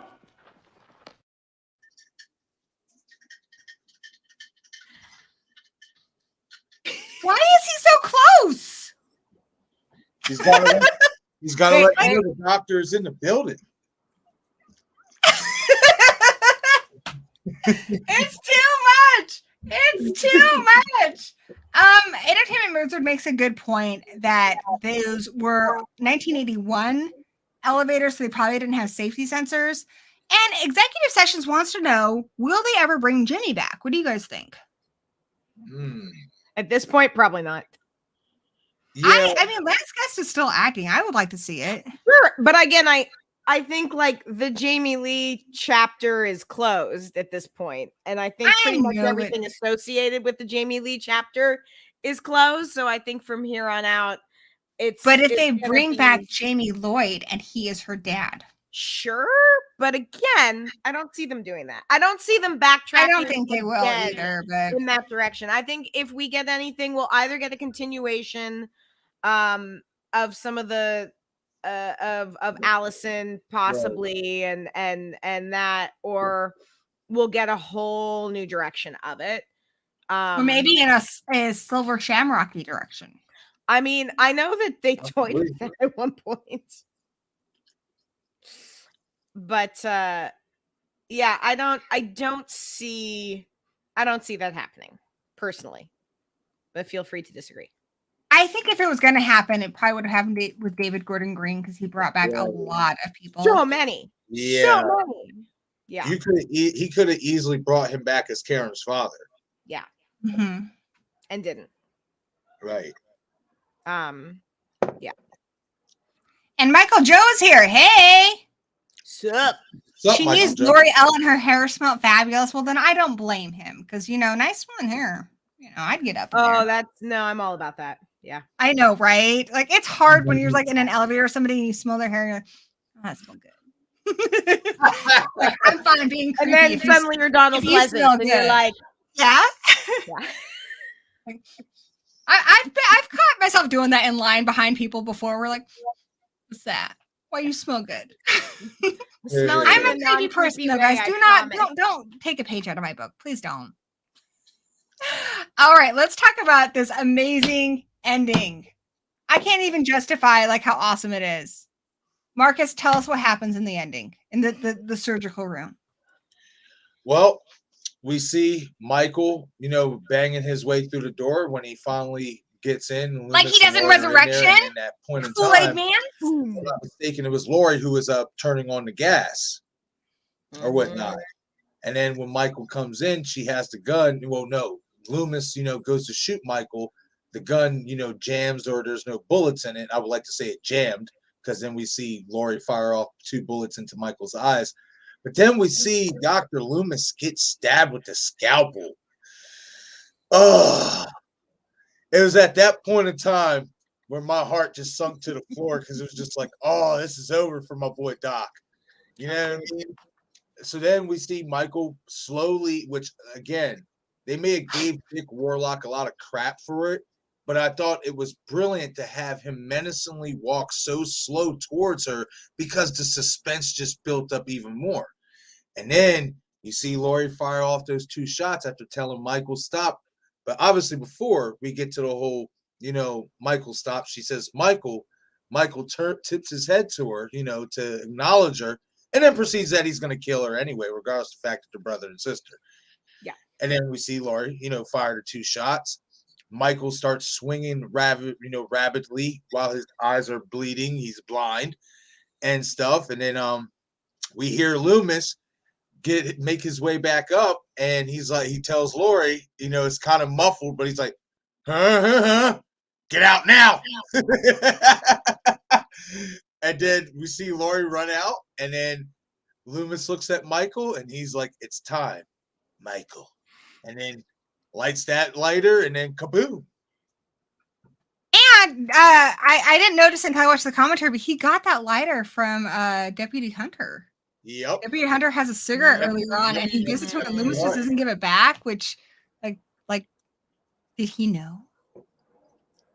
Some part of well said, Marques. You need to Cliff's Notes all. That's why I appreciate Loomis a whole bunch, because I pocket people's lighters all the time. So. Yeah, you're like, I don't even smoke.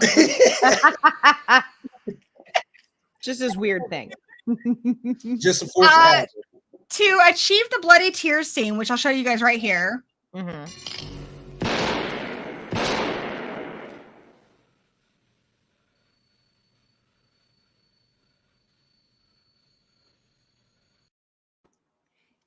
He has blood packs up on his head. So when he pushes his head, it brings it down. Though, here's my question. Why is Laurie such a crack shot? So Loomis tries to give her the gun, and she's like, no, which is true to her character. In the first movie, whenever she gets a weapon, be a knitting needle, a hanger, what have you, she will immediately discard it because I think she doesn't want to become that. She's a normal Midwestern girl. She's not a killer. Yeah. So she quickly gets rid of the weapons. She doesn't want to become that. And in this, he tries to give her a gun, and she's like, no, I don't use guns. So she's never held a gun before, and now she's a crack shot who can shoot right under his mask. Like, yeah. What the hell? No, that's always a little bit where I'm like,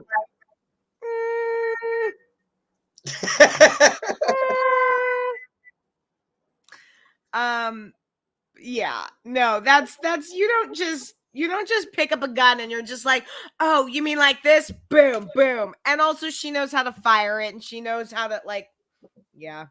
I've also read, I don't know, I'm not a gun person. I've never shot a gun that wasn't a BB gun. Sure. But I have read that particular gun, like he should be missing parts of his head. I was gonna say, because she's pretty close. Yeah.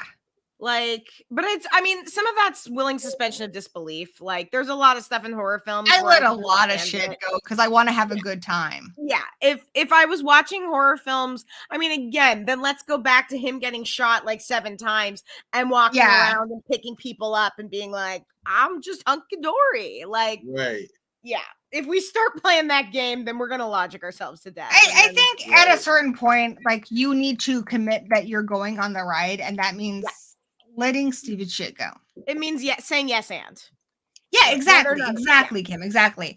So here's a fun story. So the final explosion, I'll show you that really quick and how Michael dies.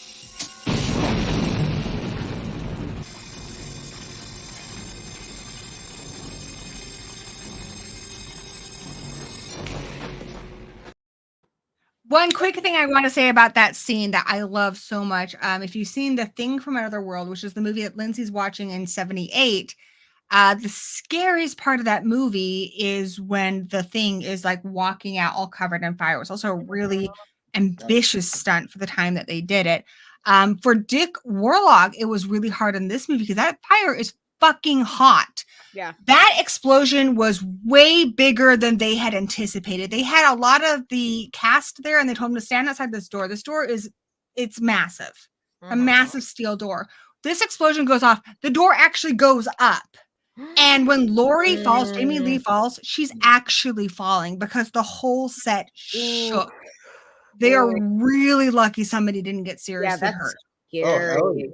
Cameras were melting. Like it was way hotter than it was supposed to be too. And then Dick Warlock, he is wearing a fireproof suit to do this walking through the fire stunt. But the suit at the time, they just weren't as good as they are now. It had zippers on the hands. So he got burned because it's hot. And so that metal is heating up. He said it wasn't a big deal. He put some salve on it and he did it again. But it's fine. When you watch movies, I think it is fun, especially the first time you watch it, to not think about it, to immerse yourself in the movie. But a lot of movies do not get enough credit for the stunt work. Like a movie that commonly gets shit on is Catwoman with Halle Berry. The movie actually won an award for, at the time, one of the biggest drops a stunt woman had ever done. It was like a 40-foot drop. Appreciate those stunt people, guys. They put their lives on the line. They work for your entertainment. Work. Oh, hell yeah.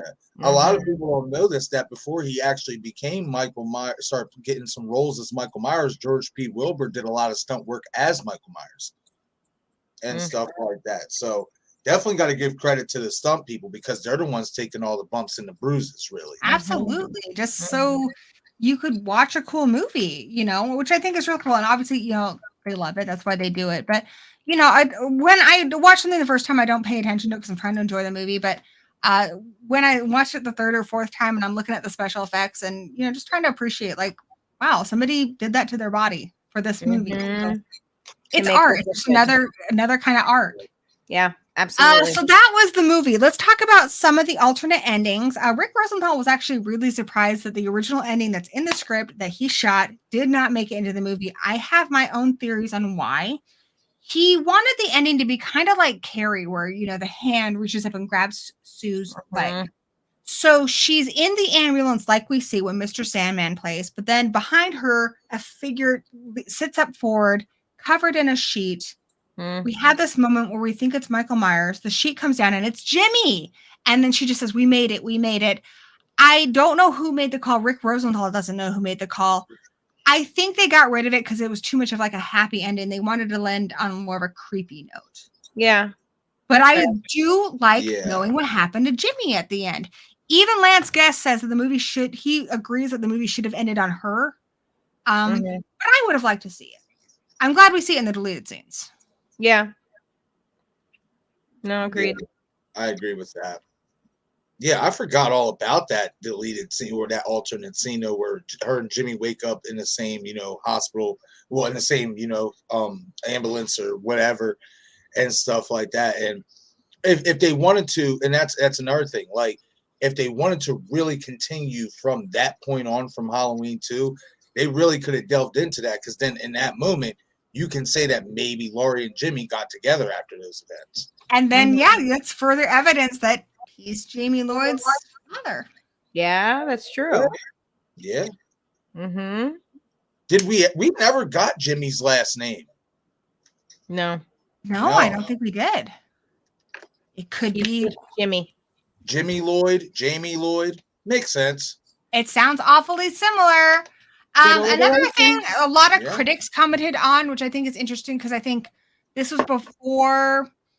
Well, it came out the same year as American Wolf in London. I think American Wolf in London did it best, where you have this horribly dark ending, and then bam, bam, bam, bang, a bang, bang, a ding, a ding, ding, a bang, a ding, dong, blue moon, blue.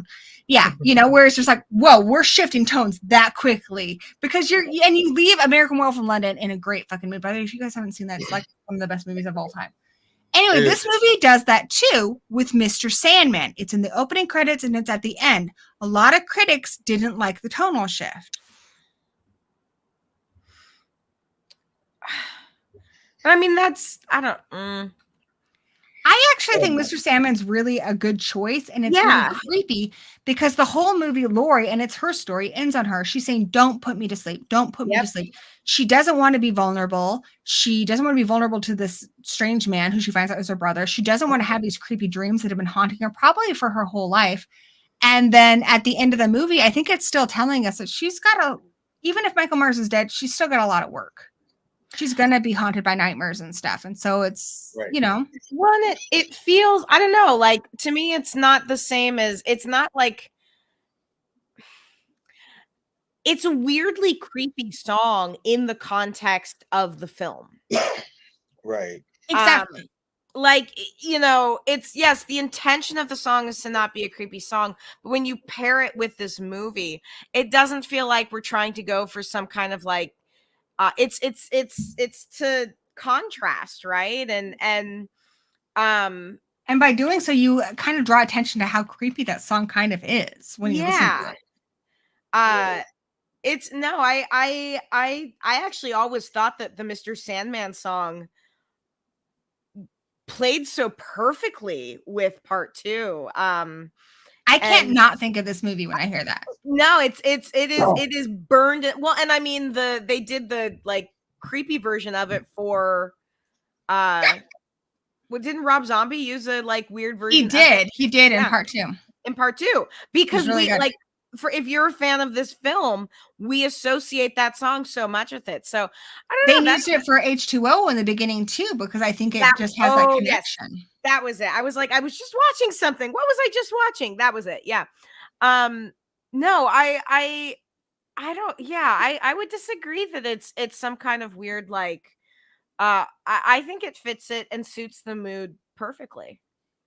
I think it does. Like I said, so much of this movie is about like the fear of being put to sleep and stuff, and so I think it very much is the permanent sleep.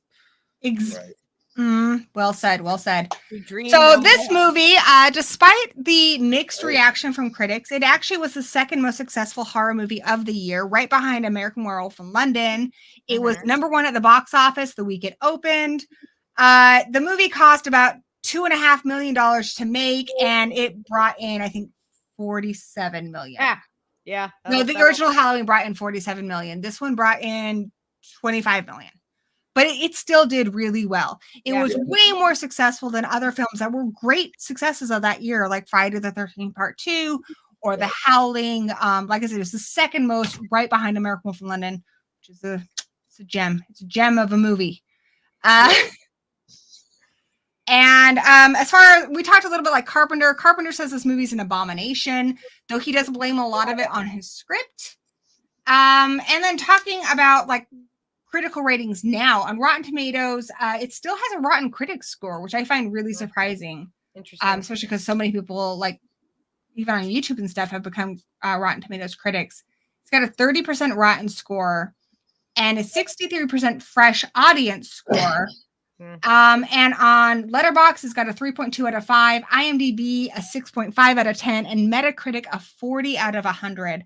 So I do think that's a little surprising. I've always thought of this as one of the more successful are well liked amongst fans Halloween movies.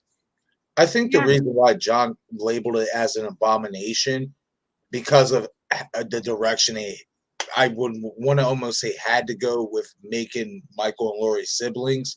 I think he sees it as an abomination because his original concept for the Michael Myers character, especially for the ending of 78, is he wanted to keep us in a mystery of who this character of Michael Myers really was. Was he human? Was he supernatural? And being that he didn't really get the chance to really put that stamp on that vision, I think that's why he sees part 2 as an abomination. Yeah, I think so too. I think that makes a lot of sense.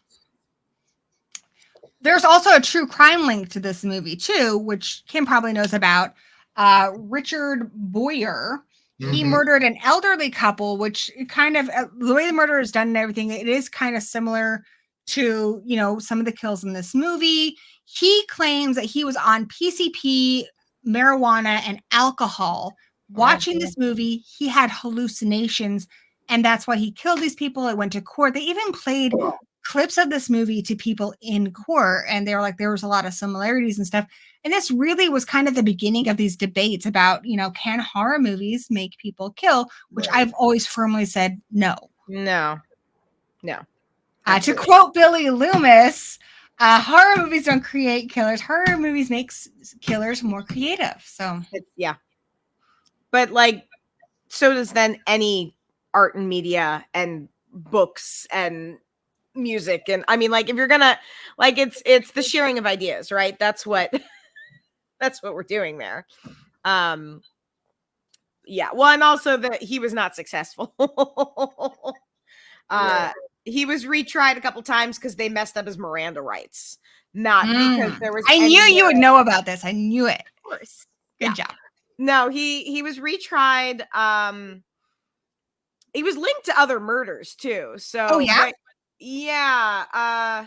he was linked to a murder that happened prior to the film's release, which also kind of blows that whole thing out of the water. I don't think because I think by the time he was linked to them, I'm a little rusty on some of these details.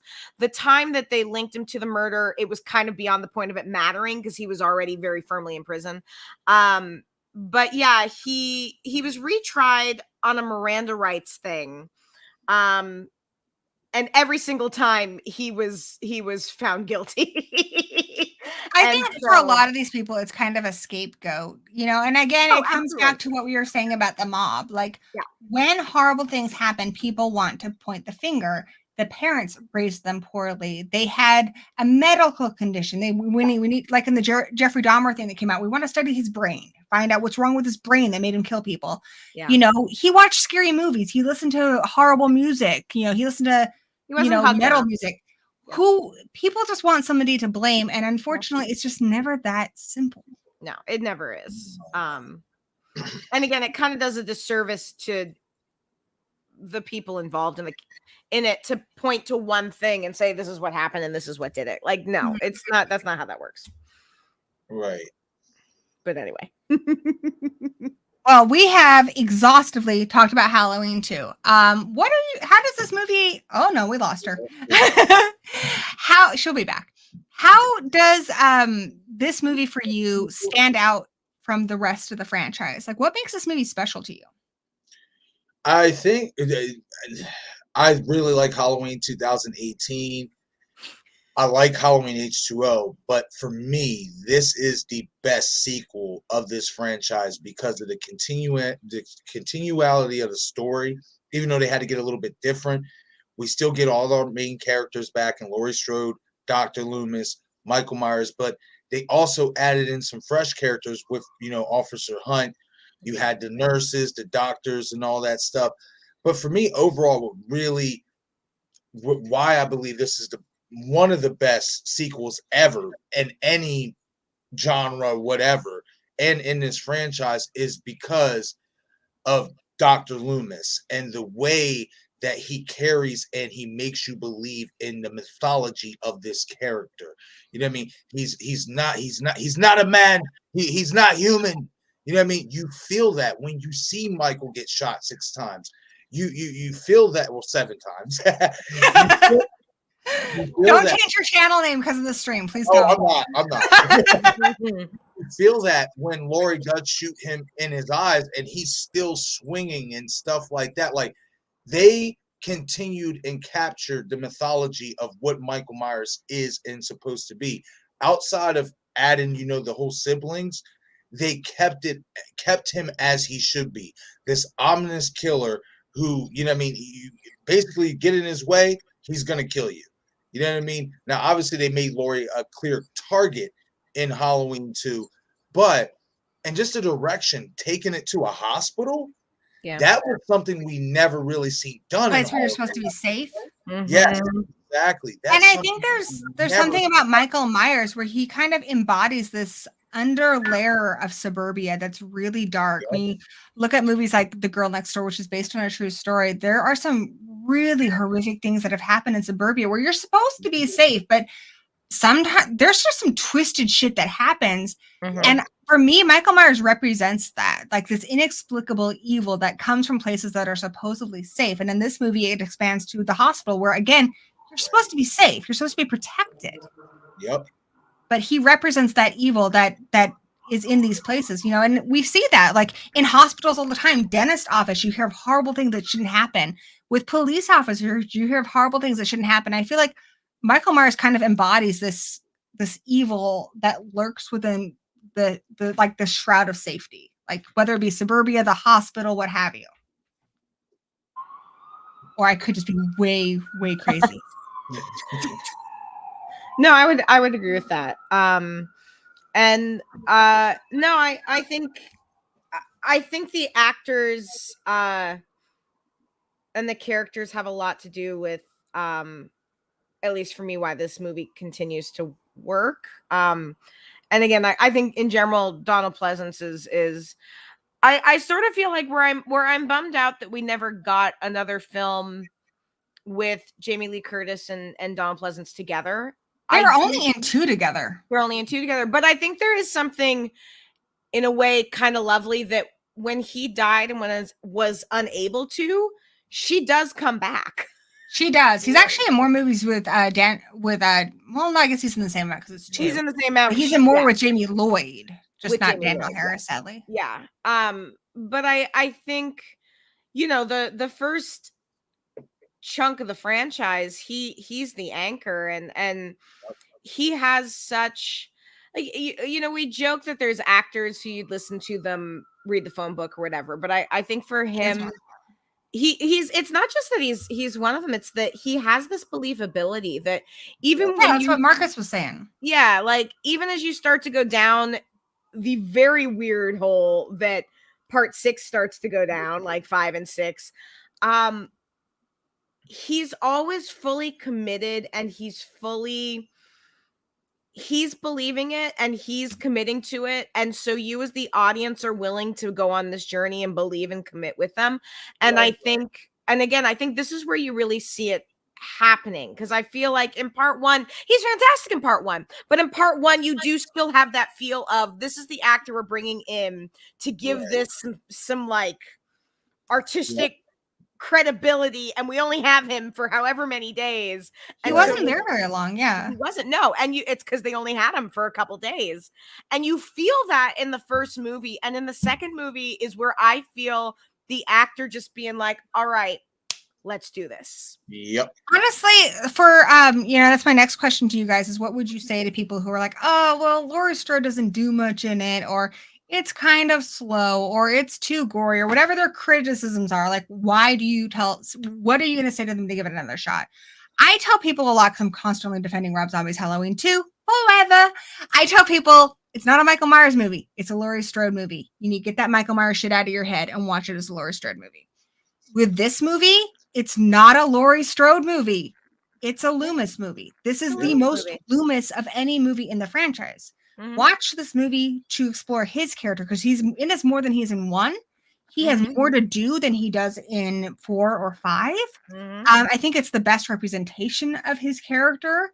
I think Loomis, Donald Pleasence, I think you can see that he put so much into this. Yeah. It's also a great Michael Myers movie, because before this, mean, to be honest, I love 78, but his kills weren't super memorable. Yeah. This is the movie that I feel really gave him like a personality. He starts, like, it's a great Michael Myers movie too. Yeah, you see him doing more than just like butcher knifing people too. Like there's creativity, there's thought, there's, dare I say, like a little of the cheekiness in part 1 where we get the ghost in the glasses. I feel like I love that. where we're really seeing that, like, he's not like a mindless killing machine wouldn't like Jason Voorhees is a mindless killing machine. Michael Myers plays with people at times. We see Jason Voorhees is a mama's boy. He's a mama's boy, but that's a story for another day. I love him. And he kills. He's not. There's no. But Michael Myers, you do see that there's something cooking in here because there's a sadism in him. Yeah, like when he's stabbing that pillow, he should have figured it out right away. But he almost treats, like when his fingers are getting licked and stuff, like he has this weird curiosity about people, like almost like he's of a different species. Like he's not human. Like Loomis keeps saying he's not human. And so much of what he does, even in the newer movies, like, and in Kills, he stabs the guy. Like, let's try this knife. Like it's almost like a weird obsession. Like, how does this work? It's artwork. And I feel like if it wasn't for Halloween 2, we would never see that in later sequels. This movie introduced that side of him that's like the little boy who pulls the wings off of flies. Like this really insane sadistic curiosity. Yeah. And I like it. Yeah. And I think that's the point. This is the movie that embraces that he has a personality and that he is a character outside of I mean, like, the boogeyman is its own very specific idea, and now it's like, this is a guy who's very unstable, who's going around and doing this. And like 78, we did see a little bit of the personality. It was more like the trick or treat. Yep. Like 6-year-old inside a grown man's body. But the side of him we see in this is kind of like sadistic side is really scary. And knowing that he has both is really creepy. Like it makes me think of characters like Sam from Trick or Treat. I think I'd say to anybody who doesn't, whose issues with this movie are it's too slow, it's too gory, which I don't believe it was that much blood in it. Really not. But if you appreciate the mythology of Michael Myers, and if you appreciate the believability of one Donald Pleasance playing Dr. Loomis, and even though Laurie doesn't have much dialogue, if you appreciate the fact that this A-list star at this point now, she's an A-lister at this point in her career, still came back to do this movie, even though she didn't have much to say in it and stuff. They basically built a whole new story in a whole new universe, in Halloween 2. So if you can appreciate, being entered into a new universe while also still getting that mythology and believability of the Michael Myers character, and especially from Dr. Loomis, I think if you watch this movie again, you might have a different take on it and stuff like that. Like, not everything has to be straight. I'm walking 50 miles per hour and I'm just gonna ha ha ha. Nah, there's a certain scariness when there's somebody just methodically walking their way to you and there's no escape. There's no escape. And you're sitting there wondering. And death is coming. Right. And you're sitting there wondering, wait a minute. He was just way back here. How the hell did he get over here? And that's the scary is the rules don't apply to him. He is not human. That's why Loomis is terrified. That's why we are terrified.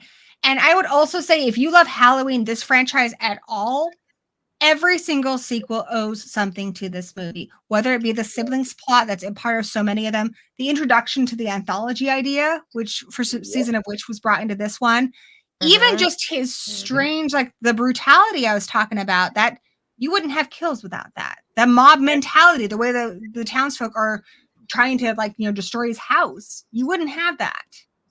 So even though they don't have that sibling storyline, I think there's a little bit of Halloween 2 in all of these sequels. So yeah, absolutely. If you love any movie in this franchise, I think if this is one that was a miss for you, it's one that's worth revisiting. And especially if you love 78, watch them back to back. It is such a treat if you've never done it before. Absolutely. Yep. Awesome. You guys are incredible, guys. I am a big fan of both these people. I Shot Him 6 Times has a YouTube channel. It's in the description. He's been covering lots of Halloween, which is really cool. He covers a lot of Scream, but he loves all horror. He loves everything. What are you working on right now, Marques? I actually have 2 videos in the vault. It's been a little bit rough for me the last week because they've been doing renovations around my house and all that stuff. So there's been a lot of noise and all that stuff. But I was able to find time to put some videos back in the vault. I just released 2 of them earlier today. Did like a damn near 40-minute full breakdown of Halloween Ends. I have some more Halloween Ends content coming out in terms of, David Gordon Green's comments, Rohan Campbell's comments, the direction of Halloween, but as well as I'm going to be doing some a review of episodes 1 through 4. We're halfway through of Chucky season 2. Yeah. Oh, Chucky. I need to cover that. Wow. Oh, I'm having so much fun. Did you like Halloween Ends? No. I did. I liked it a lot. I did. I'll put it this way. After giving it 4 watches, I didn't like the movie. I respect David Gordon Green's vision where I respect him for trying to get different. I just don't think this was the movie to do it. And I also think that a lot of things that he intended to do, now it could have been done on purpose, but I felt like especially a lot of things that was done with Michael's character was really, really contradictory. And that's why I couldn't get on board with it. But the more I watched it, the more I do like the Corey Cunningham character. I really like him. I like Rohan Campbell a lot. I thought, people. I want to see that actor in more stuff. Right. Yeah, me too. He was very good. He goes from being somebody who seems like he couldn't hurt anybody to being pretty menacing towards the end. That's hard to do. Right. But I'm going off topic again. I will talk about that on the Halloween stream. Right. Kim has a great podcast. Talks about all kinds of creepy stuff. She's also a paranormal investigator. Kim, what are you cooking up in the world of Kim Impossible Things? Well, we just screened this year's teen horror films that I do through local theater, Youth Theater Northwest, and those are available streaming actually through Halloween. So you can find them on youththeater.org, and they're a lot of fun, and the actors are great, and they turned out really well, and we're hoping to enter into a couple festivals. But spooky season is always a busy time, and we had this, we usually do our podcast bi-weekly, but this month we've been releasing an episode every Tuesday. So we just had a new episode drop yesterday, which was a second of a 2-parter on Belle Gunnis, who's a very interesting female serial killer. And I like serial killers. It was. Her link to her podcast is in the description too, guys. She's a hoot. She was a character and a half. Like, she's a really, really interesting person. So we did a 2-parter on her. And we got tours this weekend. If you're local to Seattle, come on down to Spooked in Seattle, take a ghost tour. We got them going all through the spooky season. So yeah. Awesome. I love it. Sounds awesome. I need to check out your tour one of these days because I think that'd be so cool. Over on the world of gory, I did a movie where it's a zombie nun called The Foul Flesh, and I saw it, and I don't think I was that bad in it, guys. I don't know. We'll see. And then I was in Danny's first movie, The Orchard Man, where I was a ghost. Wore the same outfit for both. Nothing wrong with that. Super fun. I know, super fun. And I'm really excited because we're doing Halloween 78 next. So that will be on Halloween night. So that'll be Monday at 7 p.m. Pacific Standard Time. Really excited for that one. Night, Craven, and Drum Dums are going to join me. Nice. Really excited. I just love Halloween, and I'm excited to talk about Halloween on Halloween. Then the week after that, we're going to talk about Halloween Ends, and then I'm going to talk to I think I have another Halloween stream with that. Then I'm taking a break from Halloween for a while. I love Halloween, but it's been a lot of Halloween content. I gotta bring some Chucky, do some Chucky stuff. I'm also I've been working on the Satan's Little Helper, all the gory details for a while. The Blu-ray came out this month, so I kind of put it on the back burner because I know the Blu-ray is uncut, and I just got it yesterday, so I'm really excited to see it. So stay tuned for that. Those ones take a little bit longer, but they are worth it. Yay. Thank you guys so much for hanging out with me. You guys are incredible. This was a fun discussion, guys. This was awesome. Yes, it was. Thank you for having us. And Yeah. I would say, once I get through, Gory, have you watched any of the episodes for Chucky yet? I've watched up to Hail Mary, the first 3. Okay. You So, know, if you ever want to talk Chucky. Yeah, that's what I'm saying. Like, So good. I want to say after I do my review for the first, 3-4 episodes or whatnot, maybe like starting because it's like 8 episodes in a season, so we're about halfway through. So maybe starting the 5th episode or something. If you have time, we'll want to do like a live stream. Reviewing it and all that stuff. Yeah, definitely. I want to start doing that after every episode. Once I wish I would have started that earlier, but we should definitely do that. That sounds fun. Absolutely. And thank you guys, everyone in the chat. It's so nice to see Ben Grimm and Danny and Movie Massacre and Entertainment Wizard and Michael Joe and just all the wonderful people in the Gory Hole. You guys are just wonderful. But yeah, I think that's everything we have for today. Remember to tune in on Monday, Halloween night. We're going to talk about Halloween 78. It's the big one. And I have something special I've been planning. So definitely check it out. It's going to be fun. You guys are amazing. Thank you again. And do you guys have sign out things that you want to say? No, just everybody tune into the channel, keep posted, on all the latest content updates. If you are not subscribed to I Shot Him 6 Times YouTube horror movie channel, please do your boy a favor and go shoot that like button and subscribe and hit that notification bell so you get all the latest content updates to the channel. Shoot the like button 6 times, please, preferably. Will you give us an I Shot Him 6 times before we close out? I shot him 6 times. I shot him 6 times. I shot him in the heart. I'm telling you, this man, he's not human. Kim,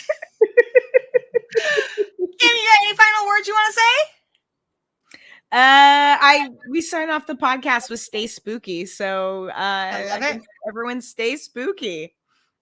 All right, guys, thank you so much, and until we meet again, blessed be.